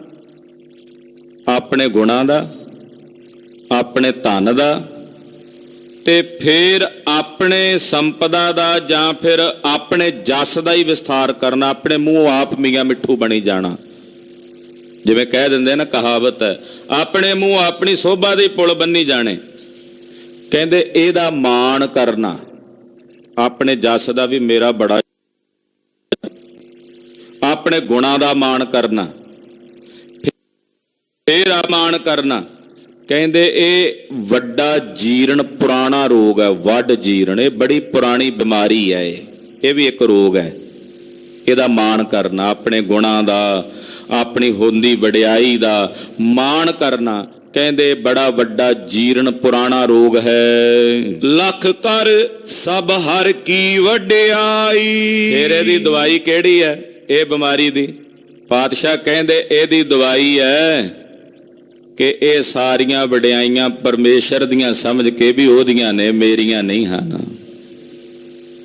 ਇਹ ਸਮਝਣਾ, ਜੇ ਵਡਿਆਈ ਹੁੰਦੀ ਹੈ, ਤੁਹਾਡਾ ਜਸ ਹੁੰਦਾ ਹੈ, ਸੋਭਾ ਹੁੰਦੀ ਹੈ, ਤੁਹਾਡੇ ਕੋਲ ਗੁਣ ਨੇ, ਉਹਦਾ ਮਾਣ ਨਹੀਂ ਕਰਨਾ। ਪਾਤਸ਼ਾਹ ਕਹਿੰਦੇ ਮਾਣ ਕਰਨਾ ਇਹ ਬਿਮਾਰੀ ਹੈ, ਇਹ ਵੱਡਾ ਪੁਰਾਣਾ ਰੋਗ ਹੈ। ਇਹਦੀ ਨਿਰਵਿਰਤੀ ਦੀ ਦਵਾਈ ਇਹ ਹੈ ਕਿ ਇਹ ਸਭ ਵਡਿਆਈਆਂ ਮੇਰੇ ਮਾਲਕ ਦੀਆਂ ਨੇ, ਉਹਦੇ ਹੱਥ ਵਿੱਚ ਨੇ। ਸਭ ਵਡਿਆਈਆਂ ਹਰ ਨਾਮ ਵਿੱਚ, ਪਰਮੇਸ਼ਰ ਦੇ ਨਾਮ ਦੀਆਂ ਨੇ ਵਡਿਆਈਆਂ ਸਾਰੀਆਂ। ਇਹ ਜਾਣਨਾ ਹਿਰਦੇ ਗਰੀਬੀ ਚੂਰਨ ਖਾਈ। ਆਪਣੇ ਹਿਰਦੇ 'ਚ ਗਰੀਬੀ ਭਾਵ ਧਾਰਨ ਕਰਕੇ ਰੱਖਣਾ। ਕਹਿੰਦੇ ਇਸ ਵੱਡੀ ਬਿਮਾਰੀ ਦਾ, ਪੁਰਾਣੀ ਬਿਮਾਰੀ ਦਾ ਚੂਰਨ ਹੈ, ਫੱਕੀ ਹੈ ਉਹਦੀ। ਪੁਰਾਣੇ ਆਯੁਰਵੈਦਿਕ ਤਰੀਕਿਆਂ ਨਾਲ ਦਵਾਈਆਂ ਦੀ ਫੱਕੀ ਵੀ ਹੁੰਦੀ। ਇਹ ਚੂਰਨ ਹੈ ਇਸ ਵੱਡੀ ਬਿਮਾਰੀ ਦਾ। ਹਰ ਸਿਮਰਨ ਰੁਚ ਸੋ ਲਿਵ ਲਾਗੀ। ਹਰੀ ਅਕਾਲ ਪੁਰਖ ਪਰਮੇਸ਼ਰ ਦੇ ਸਿਮਰਨ ਦੇ ਨਾਲ ਫਿਰ ਲਿਵ ਲੱਗ ਜਾਣੀ। ਲਖੇ ਅਰੁਜ ਇਹ ਭੂਖ ਸੁਜਾਗੀ। ਕਹਿੰਦੇ ਇਹ ਭੁੱਖ ਜਾਗ ਪਵੇ ਅੰਦਰ, ਹਰੀ ਦੇ ਸਿਮਰਨ ਦੀ ਭੁੱਖ। ਆਖੋ ਸਤਨਾਮ ਸ੍ਰੀ ਵਾਹਿਗੁਰੂ। ਹਰੀ ਦੇ ਨਾਮ ਸਿਮਰਨ ਦੀ ਭੁੱਖ ਲੱਗ ਜੇ ਅੰਦਰ। ਕਹਿੰਦੇ ਜਿਹਨੂੰ ਇਹ ਭੁੱਖ ਲੱਗਣ ਲੱਗ ਪਵੇ ਤੇ ਸਮਝ ਲਓ ਵੀ ਉਹ ਬਿਲਕੁਲ ਸਵਸਥ ਹੈ, ਉਹ ਬਿਲਕੁਲ ਅਰੋਗ ਹੈ। ਜਦੋਂ ਤੁਹਾਡਾ ਮਨ ਕਰੇ ਨਾ ਨਾਮ ਜਪਣ ਨੂੰ, ਜਦੋਂ ਤੁਹਾਡਾ ਮਨ ਕਰੇ ਬਾਣੀ ਪੜਨ ਨੂੰ, ਵੀ ਇੱਕ ਪਾਠ ਕਰ ਲਿਆ ਜਪਜੀ ਸਾਹਿਬ ਦਾ, ਮਨ ਕਰੇ ਇੱਕ ਹੋਰ ਕਰ ਲਵਾਂ, ਦੋ ਕਰਨ ਤੋਂ ਬਾਅਦ ਫਿਰ ਮਨ ਕਰੇ ਇੱਕ ਸੁਖਮਣੀ ਸਾਹਿਬ ਵੀ ਪੜ ਲਵਾਂ, ਫਿਰ ਮਨ ਕਰੇ ਵੀ ਆਸਾ ਜੀ ਦੀ ਵਾਰ ਵੀ ਪੜ ਲਵਾਂ, ਫਿਰ ਮਨ ਕਰੇ ਵੀ ਹੁਣ ਚੰਡੀ ਦੀ ਵਾਰ ਵੀ ਪੜ ਲਵਾਂ। ਤੇ ਜਦੋਂ ਬਾਰ-ਬਾਰ ਬਾਣੀ ਪੜ ਕੇ ਸਿਮਰਨ ਕਰ ਕਰਕੇ ਹੋਰ ਕਰਨ ਦੀ ਇੱਛਾ ਜਾਗੇ ਨਾ, ਤੋ ਸਮਝ ਲਓ ਤੁਸੀਂ ਬਿਲਕੁਲ ਤੰਦਰੁਸਤ ਹੋ, ਤੁਸੀਂ ਬਿਲਕੁਲ ਅਰੋਗ ਹੋ। ਗੁਰੂ ਨਾਨਕ ਸਾਹਿਬ ਕਹਿੰਦੇ ਭੁੱਖ ਲੱਗੀ ਹੋਈ ਅੰਦਰ ਸੱਚੇ ਨਾਮ ਦੀ, ਸੱਚੇ ਨਾਮ ਦੀ ਭੁੱਖ ਜਾਗ ਪਵੇ। ਕਹਿੰਦੇ ਜਾਣ ਲਓ ਤੁਸੀਂ ਬਿਲਕੁਲ ਅਰੁੱਝ ਹੋ। ਅਰੁੱਝ ਕਹਿੰਦੇ ਆ ਵੀ ਰੋਗ ਤੋਂ ਰਹਿਤ ਹੋ, ਤੁਹਾਨੂੰ ਹੁਣ ਕੋਈ ਬਿਮਾਰੀ ਨਹੀਂ ਰਹੀ। ਵਿਸ਼ੇ ਬਾਸ਼ਨਾ ਤ੍ਰਿਸ਼ਨਾ ਖਾਂਸੀ। ਕਹਿੰਦੇ ਵਿਸ਼ਿਆਂ ਵਿਕਾਰਾਂ ਦੀ ਵਾਸ਼ਨਾ ਤੇ ਤ੍ਰਿਸ਼ਨਾ, ਵਿਸ਼ਿਆਂ ਦੀ ਵਾਸ਼ਨਾ ਤੇ ਤ੍ਰਿਸ਼ਨਾ, ਮਹਾਰਾਜ ਜੀ ਕਹਿੰਦੇ ਇਹ ਖਾਂਸੀ ਦਾ ਰੋਗ ਲੱਗਾ ਹੋਇਆ। ਇਹ ਵੀ ਬਿਮਾਰੀ ਹੈ, ਵਿਸ਼ਿਆਂ ਦੀ ਵਾਸ਼ਨਾ ਤੇ ਤ੍ਰਿਸ਼ਨਾ, ਇਹ ਖਾਂਸੀ ਦਾ ਰੋਗ ਹੈ ਭਿਆਨਕ। ਦਿਨ ਪ੍ਰਤ ਵਰਦਤ ਕਬ ਨਾ ਵਿਨਾਸ਼ੀ। ਕਹਿੰਦੇ ਇਹ ਦਿਨ ਪ੍ਰਤੀ ਦਿਨ ਵੱਧਦੀ ਹੈ, ਇਹਦਾ ਵਿਨਾਸ਼ ਨਹੀਂ ਹੁੰਦਾ। ਤ੍ਰਿਸ਼ਨਾ ਬੁਝਦੀ ਨਹੀਂ ਨਾ ਹੈ, ਪਦਾਰਥ ਆ ਜਾਣ ਫਿਰ ਹੋਰ ਆ ਜਾਣ, ਹੋਰ ਆ ਜਾਣ, ਇਹ ਬੁਝਦੀ ਨਹੀਂ ਹੈ। ਵਿਸ਼ਿਆਂ ਦੀ ਵਾਸ਼ਨਾ ਵੀ ਨਹੀਂ ਬੁਝਦੀ ਹੈ, ਇਹ ਦਿਨ ਪ੍ਰਤੀ ਦਿਨ ਵੱਧਦੀ ਚਲੀ ਜਾਂਦੀ ਹੈ। ਇਹੋ ਜੀ ਖਾਂਸੀ ਹੈ। ਮਿਥਿਆ ਸਭੇ ਪਦਾਰਥ ਜਾਨੀ। ਫਿਰ ਇਹਦਾ ਇਲਾਜ ਕੀ ਹੈ ਜੀ? ਪਾਤਸ਼ਾਹ ਇਹਦਾ ਇਲਾਜ ਵੀ ਦੱਸਦੇ ਹੈ। ਕਹਿੰਦੇ ਇਹਦਾ ਇਲਾਜ ਹੈ ਕਿ ਸੰਸਾਰ ਦੇ ਜਿਤਨੇ ਪਦਾਰਥ ਨੇ ਸਭ ਨੂੰ ਮਿਥਿਆ ਸਮਝਣਾ, ਵੀ ਇਹ ਸਭ ਝੂਠ ਹੈ, ਇਹ ਸਭ ਕਲਪਨਾ ਹੈ, ਇਹ ਕੇਵਲ ਕਲਪਨਾ ਹੈ। ਕਿਵੇਂ ਜੀ ਕਲਪਨਾ? ਜਿਵੇਂ ਕਿਸੇ ਕਹਿ ਦਿੱਤਾ ਹਾਥੀ ਰਬਾਬ ਵਜਾ ਰਿਹਾ ਹੈ, ਜਿਵੇਂ ਕਿਸੇ ਆਖਿਆ ਬਲਦ ਪਖਾਵਜ ਵਜਾ ਰਿਹਾ ਹੈ, ਜਿਵੇਂ ਕਿਸੇ ਨੇ ਕਹਿ ਦਿੱਤਾ ਕਿ ਚੂਹੀ ਮੰਗਲ ਗਾ ਰਹੀ ਹੈ, ਜਿਵੇਂ ਕਿਸੇ ਕਹਿ ਦਿੱਤਾ ਕਿ ਕੱਛੂ ਕੁੰਮਾ ਸ਼ੰਖ ਵਜਾ ਰਿਹਾ। ਇਹ ਸਭ ਝੂਠ ਹੈ ਨਾ, ਮਿਥਿਆ। ਭਗਤ ਜੀ ਕਹਿੰਦੇ ਫੀਲ ਰਬਾਬੀ ਬਲਦ ਪਖਾਵਜ ਕਊਆ ਤਾਲ ਬਜਾਵੇ, ਪਹਿਰ ਚੋਲ ਨਾ ਗਧਾ ਨਾਚੈ ਪੈਸਾ ਭਗਤ ਕਰਾਵੇ। ਜਿਵੇਂ ਸਭ ਕੁਝ ਮਿਥਿਆ ਨਾ, ਇਹ ਹੁੰਦਾ ਨਹੀਂ ਹੈ। ਹਾਥੀ ਭਲਾ ਰਬਾਬ ਵਜਾ ਸਕਦਾ? ਏਡੇ ਏਡੇ ਤੇ ਪੌੜ ਨੇ ਉਹਦੇ, ਕਿਵੇਂ ਵਜਾਏਗਾ? ਰਬਾਬ ਦੀਆਂ ਤੰਦੀਆਂ ਕਿੰਨੀਆਂ ਬਰੀਕ ਹੁੰਦੀਆਂ। ਏਦਾਂ ਇਹ ਸੰਸਾਰ ਕਲਪਨਾ ਹੈ ਸਾਡੀ, ਇਹ ਮਿਥਿਆ ਹੈ। ਕਹਿੰਦੇ ਸੰਸਾਰ ਤੇ ਸੰਸਾਰ ਦੇ ਪਦਾਰਥਾਂ ਨੂੰ ਮਿਥਿਆ ਕਰਕੇ ਜਾਣਨਾ ਵੀ ਇਹ ਸਭ ਝੂਠ ਹੈ। ਇਹ ਚਟਨੀ ਤੈ ਕਰਈ ਹਾਨੀ। ਕਹਿੰਦੇ ਇਹ ਹੈ ਚਟਣੀ ਖਾਂਸੀ ਦੀ। ਆਯੁਰਵੈਦ ਦੇ ਵਿੱਚ ਖਾਂਸੀ ਨੂੰ ਨਿਵਾਰਨ ਲਈ ਸੰਘਣੀ ਜੀ ਚਟਣੀ ਬਣਾਈ ਜਾਂਦੀ ਕਿਸੇ ਨਾ ਕਿਸੇ ਔਸ਼ਧੀ ਦੇ ਨਾਲ, ਉਹਦੇ 'ਚ ਕਈ ਕੁਝ ਪਾ ਕੇ ਉਹਦੀ ਚਟਣੀ ਤਿਆਰ ਕਰਦੇ। ਕਹਿੰਦੇ ਇਹ ਚਟਣੀ ਹੈ, ਇਹਦੀ ਜਿਹੜੀ ਖਾਂਸੀ ਲੱਗੀ ਨਾ, ਵਿਸ਼ਿਆਂ ਦੀ ਵਾਸ਼ਨਾ ਤੇ ਤ੍ਰਿਸ਼ਨਾ, ਇਹ ਖਾਂਸੀ ਦਾ ਰੋਗ ਹੈ। ਇਹਦੇ ਵਾਸਤੇ ਦਵਾਈ ਕਿਹੜੀ ਆ? ਵੀ ਸੰਸਾਰ ਦੇ ਪਦਾਰਥਾਂ ਨੂੰ ਝੂਠੇ ਸਮਝਣਾ। ਇਹ ਚਟਣੀ ਹੈ, ਇਹਦੇ ਨਾਲ ਇਹ ਖਾਂਸੀ ਦੂਰ ਹੋ ਜਾਂਦੀ ਹੈ। ਕਾਮ ਕ੍ਰੋਧ ਅਰ ਮੋਹ ਤ੍ਰਿਦੋਖੋ। ਫਿਰ ਕਾਮ, ਕ੍ਰੋਧ ਤੇ ਮੋਹ, ਇਹ ਜਿਹੜੇ ਤਿੰਨ ਰੋਗ ਨੇ ਤ੍ਰਿਦੋਸ਼ ਨੇ। ਤ੍ਰਿਦੋਸ਼ ਕਿਹੜੇ ਹੁੰਦੇ ਆ? ਵਾਤ, ਪਿੱਤ ਤੇ ਕਫ। ਇਹ ਤ੍ਰਿਦੋਸ਼ ਨੇ ਸਰੀਰ ਵਿੱਚ। ਜਾਂ ਵਾਤ ਕਰਕੇ ਬਿਮਾਰੀਆਂ ਹੁੰਦੀਆਂ ਨੇ, ਜਾਂ ਕਫ ਵੱਧ ਜੇ ਉਹਦੇ ਨਾਲ ਬਿਮਾਰੀ ਹੁੰਦੀ ਹੈ, ਤੇ ਜਾਂ ਪਿੱਤ ਵੱਧ ਜੇ ਸਰੀਰ 'ਚ ਉਹਦੇ ਨਾਲ ਬਿਮਾਰੀ ਹੁੰਦੀ। ਪਿੱਤ ਵੱਧ ਜੇ ਪੇਟ ਦੀਆਂ ਬਿਮਾਰੀਆਂ ਭਿਆਨਕ ਲੱਗਦੀਆਂ ਹਨ, ਕਫ ਵੱਧ ਜੇ ਛਾਤੀ ਦੇ ਰੋਗ ਆਣ ਵਿਆਪਦੇ ਹਨ, ਵਾਤ ਵੱਧ ਜੇ ਉਹਦੇ ਨਾਲ ਸਰੀਰ ਦੇ ਵਿੱਚ ਅਨੇਕ ਪ੍ਰਕਾਰ ਦੀਆਂ ਬਿਮਾਰੀਆਂ ਪੈਦਾ ਹੋ ਜਾਂਦੀਆਂ ਹਨ। ਇਹਨਾਂ ਤਿੰਨਾਂ ਨੂੰ ਬਰਾਬਰ ਕਰਕੇ ਰੱਖਿਆ ਜਾਂਦਾ, ਫਿਰ ਸਰੀਰ ਠੀਕ ਰਹਿੰਦਾ। ਇਹਨਾਂ 'ਚੋਂ ਇੱਕ ਵੀ ਵੱਧ ਜੇ ਉਹਦਾ ਪ੍ਰਕੋਪ ਹੋ ਜਾਂਦਾ ਸਰੀਰ ਤੇ। ਕਹਿੰਦੇ ਕਾਮ, ਕ੍ਰੋਧ ਤੇ ਮੋਹ, ਇਹ ਤ੍ਰਿਦੋਸ਼ ਨੇ ਸਰੀਰ ਵਿੱਚ, ਇਹ ਵਧੇ ਹੋਏ ਨੇ, ਤਿੰਨੇ ਹੀ ਵਧੇ ਹੋਏ ਨੇ। ਕਾਮ ਵੀ ਵਧਿਆ ਹੋਇਆ, ਕ੍ਰੋਧ ਵੀ ਵਧਿਆ ਹੋਇਆ ਤੇ ਮੋਹ ਵੀ ਵਧਿਆ ਹੋਇਆ। ਇਹ ਤਿੰਨਾਂ ਦਾ ਬੈਲੈਂਸ ਨਹੀਂ ਹੈ ਸਰੀਰ ਵਿੱਚ, ਇਹ ਤਿੰਨੇ ਪ੍ਰਕੋਪ ਕਰ ਰਹੇ ਨੇ ਸਰੀਰ ਵਿੱਚ। ਪਾਤਸ਼ਾਹ ਕਹਿੰਦੇ ਤਿੰਨ ਦੋਸ਼ ਹਨ। ਜਿਨ ਸਭ ਜੀਵਨ ਕੀ ਸੁਧ ਸੋਖੋ। ਇਹੋ ਜਿਹੇ ਵਧੇ ਹੋਏ ਨੇ ਕਾਮ, ਕ੍ਰੋਧ ਤੇ ਮੋਹ, ਜਿਨ੍ਹਾਂ ਨੇ ਜੀਵਾਂ ਦੀ ਸੋਝੀ ਖਤਮ ਕਰਕੇ ਰੱਖ ਦਿੱਤੀ, ਸੁੱਧ ਬੁੱਧ ਭੁਲਾ ਕੇ ਰੱਖ ਦਿੱਤੀ ਹੈ ਜੀਵਾਂ ਦੀ। ਸਤਿਗੁਰ ਬਚਨ ਤੰਬੇ ਸੁਰ ਪੂਰੀ। ਖਾਲਸਾ ਜੀ, ਜੇ ਸਰੀਰ 'ਚ ਤ੍ਰਿਦੋਸ਼ ਹੋਵੇ ਨਾ, ਤੇ ਪੁਰਾਣੇ ਸਮਿਆਂ 'ਚ ਤਾਂਬਾ ਭਸਮ ਕਰਕੇ ਤੇ ਤਾਂਬੇ ਦੀ ਭਸਮ ਖਵਾਈ ਜਾਂਦੀ ਸੀ। ਤਾਂਬੇ ਨੂੰ ਭਸਮ ਕਰਕੇ ਉਹਦੀ ਭਸਮ ਖਵਾਈ ਜਾਣੀ, ਮਾਰੇ ਹੋਏ ਤਾਂਬੇ ਦੀ ਪੁੜੀ ਦੇ ਕੇ ਤ੍ਰਿਦੋਸ਼ ਕਾਬੂ ਕੀਤੇ ਜਾਂਦੇ ਸੀ। ਕਹਿੰਦੇ ਆ ਜਿਹੜੇ ਕਾਮ, ਕ੍ਰੋਧ ਤੇ ਮੋਹ ਦਾ ਤ੍ਰਿਦੋਸ਼ ਹੈ ਨਾ, ਧੰਨ ਗੁਰੂ ਨਾਨਕ ਸਾਹਿਬ ਕਹਿੰਦੇ ਇਹਦੇ ਲਈ ਤਾਂਬੇ ਦੀ ਭਸਮ ਕਿਹੜੀ ਹੈ ਜਿਹਦੇ ਨਾਲ ਇਹ ਕੰਟਰੋਲ 'ਚ ਆ ਜਾਣ? ਇਹਦੇ ਲਈ ਤਾਂਬੇ ਦੀ ਪੂੜੀ ਹੈ ਸਤਿਗੁਰੂ ਗੁਰੂ ਨਾਨਕ ਸਾਹਿਬ ਦੇ ਅੰਮ੍ਰਿਤ ਬਚਨ, ਗੁਰੂ ਕੇ ਬਚਨ। ਇਹੋ ਜੀ ਤਾਂਬੇ ਦੀ ਮਾਰੇ ਹੋਏ ਤਾਂਬੇ ਦੀ ਪੂੜੀ ਹੈ, ਇਹ ਖਾਂਦਿਆਂ ਸਾਰ ਤਿੰਨੇ ਦੋਸ਼ ਕਾਬੂ ਵਿੱਚ ਆ ਜਾਂਦੇ ਹੈ, ਕਾਮ, ਕ੍ਰੋਧ ਤੇ ਮੋਹ। ਗੁਰੂ ਕੇ ਬਚਨ ਐਸੇ ਹਨ। ਸਤਿਗੁਰਾਂ ਦੇ ਬਚਨਾਂ ਨੂੰ ਸੁਣਨਾ, ਗੁਰੂ ਕੇ ਬਚਨਾਂ ਨੂੰ ਮੰਨਣਾ, ਗੁਰੂ ਕੇ ਬਚਨਾਂ ਦੀ ਕਮਾਈ ਕਰਨ ਦੇ ਨਾਲ ਇਹ ਤਿੰਨੇ ਦੋਸ਼ ਕਾਬੂ ਵਿੱਚ ਆ ਜਾਂਦੇ ਹਨ। ਨਿਤ ਸੇਵੇਂ ਤੈ ਸੋ ਹੋਏ ਦੂਰੀ। ਕਹਿੰਦੇ ਭਾਈ ਜਿਹੜੇ ਨਿਤ ਇਹਨੂੰ ਸੇਵਦੇ ਨੇ ਸਤਿਗੁਰੂ ਜੀ ਦੇ ਬਚਨਾਂ ਨੂੰ, ਕਹਿੰਦੇ ਉਹਨਾਂ ਦੇ ਤਿੰਨੇ ਦੋਸ਼ ਨਿਵਰਤ ਹੋ ਜਾਂਦੇ ਹਨ। ਬਮਨ ਰੋਗ ਕਰਹੀ ਪਰ ਨਿੰਦਾ। ਵਮਨ ਰੋਗ ਕਹਿੰਦੇ ਨੇ ਉਲਟੀ ਦਾ ਰੋਗ ਲੱਗਾ ਹੋਣਾ। ਪਾਤਸ਼ਾਹ ਕਹਿੰਦੇ ਉਲਟੀ ਦਾ ਰੋਗ ਵੀ ਬਹੁਤਿਆਂ ਨੂੰ ਲੱਗਾ ਹੋਇਆ ਹੈ। ਉਲਟੀ ਖਾਣੀ, ਉਲਟੀ ਕਰ ਦੇਣੀ, ਉਹ ਕਿਹੜੀ ਹੈ? ਕਿਸੇ ਦੀ ਨਿੰਦਾ ਕਰਨੀ। ਆਖੋ ਸਤਿਨਾਮ ਸ੍ਰੀ ਵਾਹਿਗੁਰੂ। ਨਿੰਦਾ ਕਰਨੀ, ਗੰਦ ਕੱਢਣਾ ਹੀ ਨਾ। ਉਲਟੀ ਵਿੱਚ ਵੀ ਗੰਦ ਹੀ ਨਿਕਲਦਾ ਪੇਟ ਦਾ। ਕਹਿੰਦੇ ਭਾਈ ਕਿਸੇ ਦੀ ਨਿੰਦਾ ਕਰਨੀ ਇਹ ਉਲਟੀ ਦਾ ਰੋਗ ਹੈ, ਬੜਾ ਭਿਆਨਕ। ਗੰਦਗੀ ਪਖਣਾ ਤੇ ਗੰਦਗੀ ਕਹਿਣਾ। ਮੰਨ ਲਓ ਕੋਈ ਮਾੜਾ ਪੁਰਸ਼ ਹੈ, ਕਿਸੇ ਵਿੱਚ ਕੋਈ ਮਾੜਾ ਔਗਣ ਹੈ, ਜਦੋਂ ਉਸ ਦੇ ਮਾੜੇ ਔਗਣ ਨੂੰ ਅਸੀਂ ਆਪਣੀ ਸਿਮਰਤੀ ਵਿੱਚ ਲਿਆਵਾਂਗੇ, ਉਹ ਗੰਦਗੀ ਆਈ ਨਾ ਅੰਦਰ, ਸੋਚਿਆ, ਫਿਰ ਉਹ ਸੋਚਣ ਤੋਂ ਬਾਅਦ ਬੋਲਿਆ, ਫਿਰ ਤਾਂ ਉਹ ਆਪਣੇ ਆਪ ਸਾਡੀ ਸਿਮਰਤੀ ਵਿੱਚ ਵੀ ਆ ਗਿਆ। ਉਹ ਰੋਗ ਸਾਡੇ ਅੰਦਰ ਵੀ ਪਹੁੰਚ ਗਈ, ਉਹ ਮਾੜੀ ਬਿਰਤੀ ਸਾਡੇ ਅੰਦਰ, ਉਹਦਾ ਅਕਸ਼ ਤਾਂ ਰਹਿ ਗਿਆ ਨਾ, ਉਹਦੀ ਛਾਪ ਛਪ ਗਈ, ਫੋਟੋ ਖਿੱਚੀ ਗਈ ਅੰਦਰ, ਉਹ ਕਿਤੇ ਨਾ ਕਿਤੇ ਜਾ ਕੇ ਫਿਰ ਅੰਦਰ ਉੱਗੇਗੀ। ਕਿਸੇ ਦੇ ਭੈੜੇ ਔਗਣ ਨੂੰ ਵੇਖ ਕੇ ਨਿੰਦਾ ਕਰਕੇ ਜਦੋਂ ਅਸੀਂ ਉਹਦੀ ਭੰਡੀ ਕਰਨ ਲੱਗ ਪਈ, ਹੌਲੇ ਹੌਲੇ ਕਰਕੇ ਉਹ ਹੀ ਬਾਦੀ ਉਹਦੇ ਵਿੱਚ ਵੀ ਆ ਜਾਂਦੀ ਹੈ ਜਿਹੜਾ ਨਿੰਦਾ ਕਰਦਾ। ਇਸ ਕਰਕੇ ਪਾਤਸ਼ਾਹ ਕਹਿੰਦੇ ਕਿਸੇ ਦੀ ਨਹੀਂ ਭਲੀ ਨਿੰਦਾ। ਪਰ ਨਿੰਦਕ ਨੇ ਨਿੰਦਾ ਕਰਨ ਤੋਂ ਬਾਅਦ ਨਹੀਂ ਆਉਣਾ ਹੁੰਦਾ। ਉਹਦੇ ਬਾਰੇ ਭਾਈ ਸਾਹਿਬ ਭਾਈ ਗੁਰਦਾਸ ਜੀ ਦਾ ਕਥਨ ਹੈ।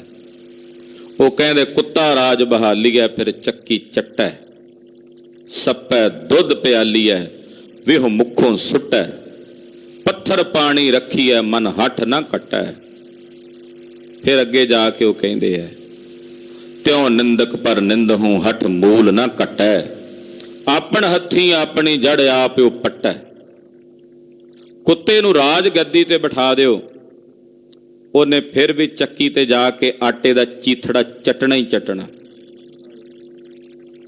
ਭਾਵੇਂ ਸੋਨੇ ਦੇ ਸਿੰਘਾਸਣ ਤੇ ਕਿਉਂ ਨਾ ਬਿਠਾ ਦਿਓ, ਉਹਨੇ ਆਪਣੀ ਨੀਚ ਬਿਰਤੀ ਨਹੀਂ ਛੱਡਣੀ। ਸੱਪ ਨੂੰ ਜਿੰਨਾ ਮਰਜ਼ੀ ਦੁੱਧ ਪਿਆ ਲਓ, ਉਹਨੇ ਜ਼ਹਿਰ ਸੁੱਟਣ ਤੋਂ ਬਾਅਦ ਨਹੀਂ ਆਉਣਾ। ਪੱਥਰ ਨੂੰ ਜਿੰਨਾ ਚਿਰ ਮਰਜ਼ੀ ਪਾਣੀ ਵਿੱਚ ਰੱਖ ਲਓ, ਉਹ ਨਰਮ ਨਹੀਂ ਹੋ ਜਾਂਦਾ। ਇਸੇ ਤਰ੍ਹਾਂ ਜਿਹੜਾ ਨਿੰਦਕ ਹੈ, ਉਹਨੂੰ ਜਿੰਨਾ ਮਰਜ਼ੀ ਕਹਿ ਲਓ ਵੀ ਅੱਗੇ ਨਾ ਕਰੀ ਗੱਲ, ਉਹਨੇ ਕਾਰੀ ਦੇਣੀ ਹੁੰਦੀ ਹੈ, ਉਹਨੇ ਬਾਅਦ ਨਹੀਂ ਆਉਣਾ। ਤੇ ਉਹ ਕਿਸੇ ਦਾ ਨਹੀਂ ਕੁਝ ਵਿਗਾੜਦਾ। ਜਿਹਦੀ ਨਿੰਦਾ ਕਰਦਾ ਉਹਦਾ ਕੁਝ ਨਹੀਂ ਵਿਗੜਦਾ, ਸਗੋਂ ਨਿੰਦਕ ਆਪਣੀਆਂ ਜੜ੍ਹਾਂ ਆਪਣੇ ਹੱਥਾਂ ਨਾਲ ਆਪ ਪੁੱਟਦਾ। ਭਾਈ ਗੁਰਦਾਸ ਜੀ ਕਹਿੰਦੇ।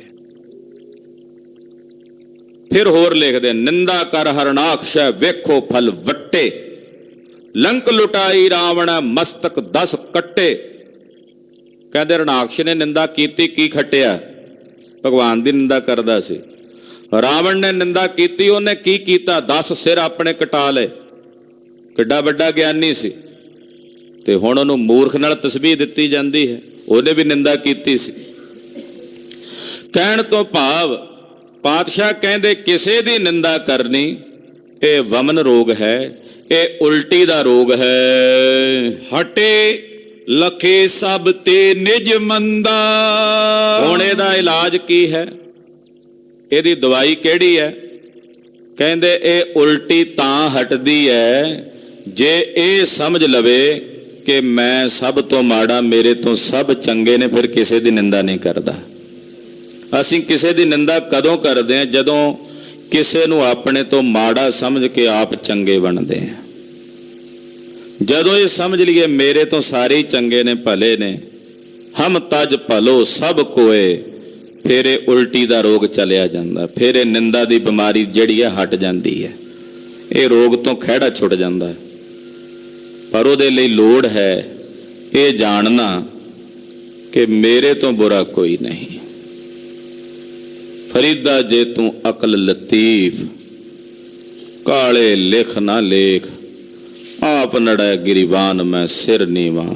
ਕਰ ਦੇਖ। ਆਪਣੇ ਅੰਦਰ ਝਾਤੀ ਮਾਰ ਕੇ ਵੇਖੀ ਅਸੀਂ ਕਿੱਥੇ ਖੜੇ ਹਾਂ, ਮੇਰੇ 'ਚ ਕਿੰਨੇ ਕੁ ਹੁਨਰ ਨੇ, ਕਿੰਨਾ ਕੁ ਗੁਣ ਹੈ ਮੇਰੇ ਵਿੱਚ। ਜਦੋਂ ਆਪਣੇ ਅੰਦਰ ਝਾਤੀ ਮਾਰਾਂਗੇ ਤੇ ਵੇਖਾਂਗੇ, ਸਵੈ ਪੜਚੋਲ ਕਹਿੰਦੇ ਇਹਨੂੰ ਖਾਲਸਾ ਜੀ, ਸਵੈ ਪੜਚੋਲ। ਆਪਣੀ ਸਵੈ ਸ਼ਾਸਤਰੀ ਭਾਸ਼ਾ 'ਚ ਇਹਨੂੰ ਕਹਿੰਦੇ ਸਵੈ ਅਧਿਆਏ, ਸਵੈ ਚਿੰਤਨ। ਵੇਖਣਾ ਮੇਰੇ 'ਚ ਕਿੰਨੀਆਂ ਕਮੀਆਂ ਨੇ। ਜਦੋਂ ਆਪਣੀਆਂ ਕਮੀਆਂ ਵੇਖਣ ਲੱਗ ਪਵਾਂਗੇ, ਦੂਜੇ ਦੀਆਂ ਕਮੀਆਂ ਦਿਸਣੀਆਂ ਹੀ ਨਹੀਂ। ਜਦੋਂ ਆਪਣੀਆਂ ਖੂਬੀਆਂ ਦਿਸਦੀਆਂ ਨੇ ਤੇ ਫਿਰ ਦੂਜੇ ਦੀਆਂ ਕਮੀਆਂ ਨਜ਼ਰ ਆਉਂਦੀਆਂ। ਤੋ ਸਾਹਿਬ ਕਹਿੰਦੇ ਭਾਈ, ਸਭ ਤੋਂ ਆਪਣੇ ਆਪ ਨੂੰ ਨੀਚ ਕਰਕੇ ਜਾਣਨਾ, ਮੰਦਾ ਕਰਕੇ ਜਾਣਨਾ, ਉਹਦੇ ਨਾਲ ਇਹ ਨਿੰਦਾ ਦਾ, ਉਲਟੀ ਦਾ ਰੋਗ ਹਟ ਜਾਂਦਾ ਹੈ। ਅਸ ਬਿਦ ਕੇ ਰੁਜ ਸੋ ਮਨ ਪੂਰਨ। ਵੈਦ ਹਰੀਦਾਸ ਜੀ ਇਹੋ ਜਿਹੇ ਪਤਾ ਨਹੀਂ ਕਿੰਨੇ ਕੁ ਰੋਗ ਨੇ ਜਿਹਦੇ ਨਾਲ ਜੀਵ ਦਾ ਮਨ ਭਰਿਆ ਪਿਆ। ਇਹੋ ਜਿਹੇ ਰੋਗਾਂ ਨਾਲ ਪਤਾ ਨਹੀਂ ਕਿੰਨੇ ਕੁ ਰੋਗ ਨੇ ਐਸੇ ਜਿਨ੍ਹਾਂ ਰੋਗਾਂ ਕਰਕੇ ਜੀਵ ਦਾ ਮਨ ਭਰਿਆ ਹੋਇਆ ਹੈ। ਮਿਟੇ ਸੇਵ ਗੁਰ ਪਦ ਰਜ ਚੂਰਨ। ਜਦੋਂ ਗੁਰੂ ਸਾਹਿਬ ਜੀ ਦੇ ਚਰਨਾਂ ਦੀ ਸੇਵਾ ਕਰੀਏ ਤਾਂ ਇਹ ਸਾਰੇ ਰੋਗ ਮਿਟ ਜਾਂਦੇ ਹਨ। ਕਮਲ ਬਦਨ ਤੇ ਬਚਨ ਸੁਨੇ ਜਬ। ਇਹਨਾਂ ਸਾਰੇ ਰੋਗਾਂ ਦੀ ਇੱਕ ਸਭ ਤੋਂ ਸ੍ਰੇਸ਼ਟ ਦਵਾਈ ਹੈ, ਔਸ਼ਧੀ ਹੈ, ਉਹ ਹੈ ਹਰੀ ਦਾ ਨਾਮ, ਪਰਮੇਸ਼ਰ ਦਾ ਨਾਮ, ਜੋ ਗੁਰੂ ਕੋਲੋਂ ਪ੍ਰਾਪਤ ਹੁੰਦਾ ਹੈ। ਗੁਰੂ ਕੋਲੋਂ ਅੰਮ੍ਰਿਤ ਨਾਮ ਦੀ ਪ੍ਰਾਪਤੀ ਕਰਕੇ ਜਦੋਂ ਕੋਈ ਸਾਧਕ ਉਹਦੀ ਸਾਧਨਾ ਕਰਦਾ ਹੈ ਤਾਂ ਉਹਦੇ ਸਾਰੇ ਰੋਗ ਖੰਡੇ ਜਾਂਦੇ ਹਨ। ਕਮਲ ਬਦਨ ਸਤਿਗੁਰੂ ਗੁਰੂ ਨਾਨਕ ਸਾਹਿਬ ਦੇ ਮੁਖੋਂ ਵੈਦ ਹਰੀਦਾਸ ਜੀ ਨੇ ਜਦੋਂ ਇਹ ਬਚਨ ਸੁਣੇ, ਵੈਦ ਵਿਚਛਨ ਨਿਮਰ ਪਇਓ ਤਬ। ਸਿਆਣਾ ਵੈਦ ਸੀ, ਸਮਝ ਗਿਆ। ਮਹਾਰਾਜ ਜੀ ਦੇ ਬਚਨ ਸੁਣ ਕੇ ਬਿਲਕੁਲ ਵਿਨਮਰ ਹੋ ਗਿਆ, ਸਿਰ ਝੁਕ ਗਿਆ ਵੈਦ ਹਰੀਦਾਸ ਜੀ ਦਾ ਸਤਿਗੁਰੂ ਜੀ ਦੇ ਸਨਮੁਖ। ਨਿਜ ਮਨ ਕੋ ਮੁਨਸਬ ਹੋਏ ਤਬਈ। ਆਪਣੇ ਮਨ ਦਾ ਮੁਨਸਬ ਹੋ ਕੇ, ਆਪਣੇ ਮਨ ਦੇ ਮੁਨਸਬ ਹੋ ਕੇ ਕਹੇ ਜੇ ਰੁਜ ਲਖ ਲੀਨੇ ਸਬਈ। ਕਹਿਣ ਲੱਗਾ ਜੀ ਮੈਂ ਰੋਗ ਜਾਣ ਲਏ ਹਨ ਸਾਰੇ। ਕਰ ਬਿਬ ਬੰਦਤ ਬਿਨੇ ਬਖਾਨੀ। ਜਦੋਂ ਆਪਣੇ ਅੰਦਰ ਮਨ ਨੂੰ ਸਾਹਮਣੇ ਕਰਕੇ ਅੰਦਰ ਝਾਤ ਮਾਰੀ, ਵੇਖਿਆ ਜਿਹੜੇ ਰੋਗ ਗੁਰੂ ਨਾਨਕ ਸਾਹਿਬ ਨੇ ਦੱਸੇ ਨੇ ਉਹ ਵਾਕਈ ਮਨ ਨੂੰ ਲੱਗੇ ਹੋਏ ਐ। ਇਹ ਸਾਰੇ ਰੋਗਾਂ ਕਰਕੇ ਤਾਂ ਮੈਂ ਆਪ ਖੁਦ ਗਰਸਿਆ ਹੋਇਆ ਹਾਂ। ਹੱਥ ਜੋੜੇ ਵੈਦ ਹਰਦਾਸ ਜੀ ਨੇ, ਧੰਨ ਗੁਰੂ ਨਾਨਕ ਸਾਹਿਬ ਜੀ ਦੇ ਪਵਿੱਤਰ ਚਰਨਾਂ ਤੇ ਸਿਰ ਧਰ ਕੇ ਮੱਥਾ ਟੇਕਿਆ ਔਰ ਵੈਦ ਹਰਦਾਸ ਜੀ ਬੇਨਤੀ ਕਰਕੇ ਕਹਿਣ ਲੱਗੇ, ਹੋ ਹੇਰਿਓ ਹੋਏ ਕਰ ਅਨਜਾਨੀ। ਮਹਾਰਾਜ ਖਿਮਾ ਖਿਮਾ ਖਿਮਾ, ਗਰੀਬ ਨੂੰ ਆਵਾਜ਼ ਖਿਮਾ ਕਰ ਦਿਓ।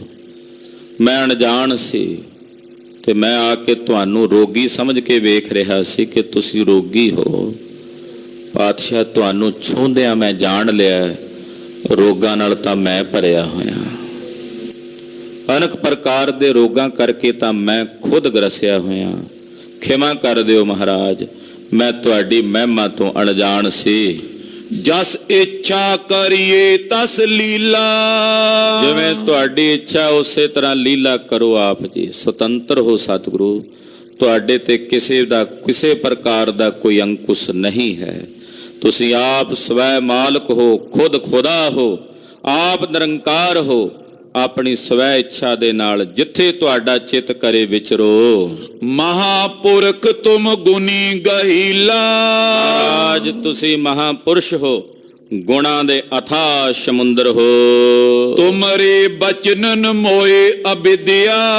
ਪਾਤਸ਼ਾਹ ਤੁਹਾਡੇ ਬਚਨਾਂ ਨੂੰ ਸੁਣ ਕੇ, ਤੁਹਾਡੇ ਬਚਨਾਂ ਦੇ ਨਾਲ ਮੇਰੇ ਅੰਦਰ ਦੀ ਜਿਤਨੀ ਅਵਿਦਿਆ ਸੀ, ਜਿਤਨਾ ਅਗਿਆਨ ਸੀ, ਬਾਨ ਲੱਛ ਜਿਉ ਕੀਨੀ ਭਿਦਿਆ। ਉਹ ਸਾਰੀ ਅਵਿਦਿਆ ਅਗਿਆਨ ਦੂਰ ਹੋ ਗਿਆ। ਇਸ ਤਰ੍ਹਾਂ ਜਿਵੇਂ ਕਿਸੇ ਤੀਰ ਦੇ ਨਾਲ ਨਿਸ਼ਾਨੇ ਨੂੰ ਵਿੰਨ ਦੇਈਦਾ ਨਾ, ਮਹਾਰਾਜ ਇਸ ਤਰ੍ਹਾਂ ਤੁਹਾਡੇ ਬਚਨਾਂ ਨੇ ਮੇਰੇ ਅੰਦਰੋਂ ਅਗਿਆਨ ਨੂੰ ਕੱਟ ਕੇ ਰੱਖ ਦਿੱਤਾ, ਅਵਿਦਿਆ ਨੂੰ ਦੂਰ ਕਰਕੇ ਰੱਖ ਦਿੱਤਾ। ਚਾਨਣਾ ਹੋ ਗਿਆ ਅੰਦਰ। ਆਮੀ ਹੋਵਨ ਬਹੁਰ ਅਨਾਮੀ। ਮੈਂ ਸਮਝ ਲਿਆ ਰੋਗੀ ਕੌਣ ਹੁੰਦਾ ਹੈ ਤੇ ਮੈਂ ਇਹ ਵੀ ਸਮਝ ਲਿਆ ਕਿ ਰੋਗ ਤੋਂ ਰਹਿਤ ਕੌਣ ਹੁੰਦਾ ਹੈ। ਮੈਂ ਰੋਗੀ ਵੀ ਪਛਾਣ ਲਿਆ ਤੇ ਮੈਂ ਇਹ ਵੀ ਜਾਣ ਲਿਆ ਵੀ ਰੋਗ ਰਹਿਤ ਕੌਣ ਹੁੰਦਾ, ਅਨਾਮੀ ਕੌਣ। ਅਨਾਮੀ ਦਾ ਮਤਲਬ ਜਿਸ ਨੂੰ ਕੋਈ ਆਮੀ ਰੋਗ ਨਾ ਹੋਵੇ, ਉਹ ਕੌਣ, ਮੈਂ ਇਹ ਜਾਣ ਲਿਆ। ਲਖ ਲੀਏ ਗਤ ਸਭ ਹੋਏ ਤੋ ਸੁਆਮੀ। ਇਹ ਸੁਆਮੀ ਤੁਹਾਡੀ ਸ਼ਰਨ ਚ ਪੈ ਕੇ ਮੈਂ ਇਹ ਸਾਰੀ ਗੱਤ ਸਮਝ ਲਈ ਹੈ, ਜਾਣ ਲਈ ਹੈ। ਅਬ ਮੁਝੇ ਪਰ ਏ ਕਰੁਣਾ ਕਰੀਏ, ਮਨ ਕੋ ਰੋਗ ਸਗਲ ਪਰ ਹਰੀਏ। ਆਓ ਗੁਰੂ ਖਾਲਸਾ ਜੀ ਵੈਦ ਹਰਦਾਸ ਜੀ ਦੀ ਇਸ ਬੇਨਤੀ ਨਾਲ ਆਪਾਂ ਸਾਰੇ ਜੁੜੀਏ। ਵੈਦ ਹਰਿਦਾਸ ਜੀ ਜੋ ਬੇਨਤੀ ਗੁਰੂ ਬਾਬਾ ਜੀ ਦੇ ਚਰਨਾਂ 'ਚ ਕਰ ਰਹੇ ਨੇ, ਇਸ ਬੇਨਤੀ ਨੂੰ ਆਪਣੀ ਰੂਹਾਂ ਦੀ ਪੁਕਾਰ ਬਣਾਈਏ, ਆਪਣੇ ਮਨਾਂ ਦੀ ਪੁਕਾਰ ਬਣਾ ਕੇ ਆਖੀਏ, ਹੇ ਗੁਰੂ ਨਾਨਕ ਸਾਹਿਬ ਸੱਚੇ ਪਾਤਸ਼ਾਹ, ਹੁਣ ਮੇਰੇ ਤੇ ਕਿਰਪਾ ਕਰੋ, ਮੇਰੇ ਮਨ ਦੇ ਸਾਰਿਆਂ ਰੋਗਾਂ ਨੂੰ ਦੂਰ ਕਰਕੇ ਨਿਵਾਰ ਦਿਓ।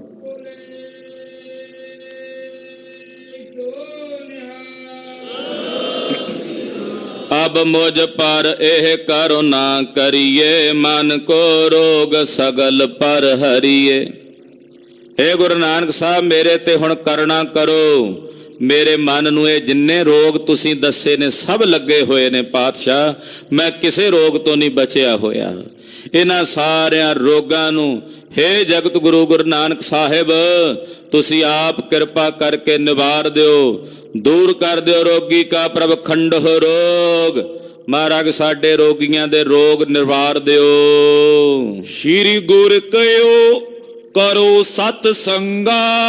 ਧੰਨ ਗੁਰੂ ਨਾਨਕ ਸਾਹਿਬ ਨੇ ਬੇਨਤੀ ਸੁਣੀ ਤੇ ਵੈਦ ਹਰਿਦਾਸ ਜੀ ਨੂੰ ਕਹਿਣ ਲੱਗੇ, ਹਰਿਦਾਸ ਜੀ ਅੱਜ ਤੋਂ ਬਾਅਦ ਸਤ ਸੰਗ ਜ਼ਰੂਰ ਕਰਨਾ ਹੈ, ਸਤ ਸੰਗਤ ਵਿੱਚ ਜ਼ਰੂਰ ਜੁੜਨਾ ਹੈ। ਜਿੱਥੇ ਹਰੀ ਕਥਾ ਹੋ ਰਹੀ ਹੋਵੇ, ਜਿੱਥੇ ਹਰੀ ਜਸ ਹੋ ਰਿਹਾ ਹੋਵੇ, ਉਸ ਸਤ ਸੰਗਤ ਵਿੱਚ ਆ ਕੇ ਨਿਤ ਜੁੜਨਾ, ਸਤ ਸੰਗਤ ਕਰਨੀ ਹੈ। ਦਿਨ ਥੋਰਨ ਮੈਂ ਹੋਵੇ ਭੰਗਾ। ਜਿਵੇਂ ਜਿਵੇਂ ਸਤ ਸੰਗ ਕਰੋਗੇ, ਕਥਾ ਸੁਣੋਗੇ, ਕੀਰਤਨ ਸੁਣੋਗੇ, ਤਿਵੇਂ ਤਿਵੇਂ ਹੌਲੇ ਹੌਲੇ ਕਰਕੇ ਇਹ ਸਾਰੇ ਰੋਗ ਤੁਹਾਡੇ ਅੰਦਰੋਂ ਦੂਰ ਹੋ ਜਾਣਗੇ, ਇਹ ਸਾਰੇ ਰੋਗ ਤੁਹਾਡੇ ਭੰਗੇ ਜਾਣਗੇ, ਨਿਰਵਿਰਤ ਹੋ ਜਾਣਗੇ। ਮਨ ਸੁਖ ਪਾਏ ਕਰੀ ਪਦ ਬੰਧਨ। ਵੈਦ ਹਰਦਾਸ ਜੀ ਨੇ ਗੁਰੂ ਨਾਨਕ ਸਾਹਿਬ ਦੇ ਬਚਨ ਸੁਣੇ ਤੇ ਮਨ ਨੂੰ ਸੁਖ ਪੈ ਗਿਆ, ਔਰ ਗੁਰੂ ਪਾਤਸ਼ਾਹ ਦੇ ਪਵਿੱਤਰ ਚਰਨਾਂ ਤੇ ਹੱਥ ਜੋੜ ਕੇ ਬੰਦਨਾ ਕੀਤੀ। ਮੈਂ ਮਾ ਜਾਨੀ ਕੁਮਤ ਨਿਕੰਦਨ। ਕੁਮਤ ਦਾ ਨਾਸ਼ ਕਰਨ ਵਾਲੇ ਸਤਿਗੁਰੂ ਗੁਰੂ ਨਾਨਕ ਸਾਹਿਬ ਜੀ ਦੀ ਵੱਡੀ ਭਾਰੀ ਮਹਿਮਾ ਤੋਂ ਵੈਦ ਹਰਦਾਸ ਜੀ ਜਾਣੂ ਹੋ ਗਏ। ਗਇਓ ਸਦਨ ਸੇਵਿਓ ਸਤ ਸੰਗਾ।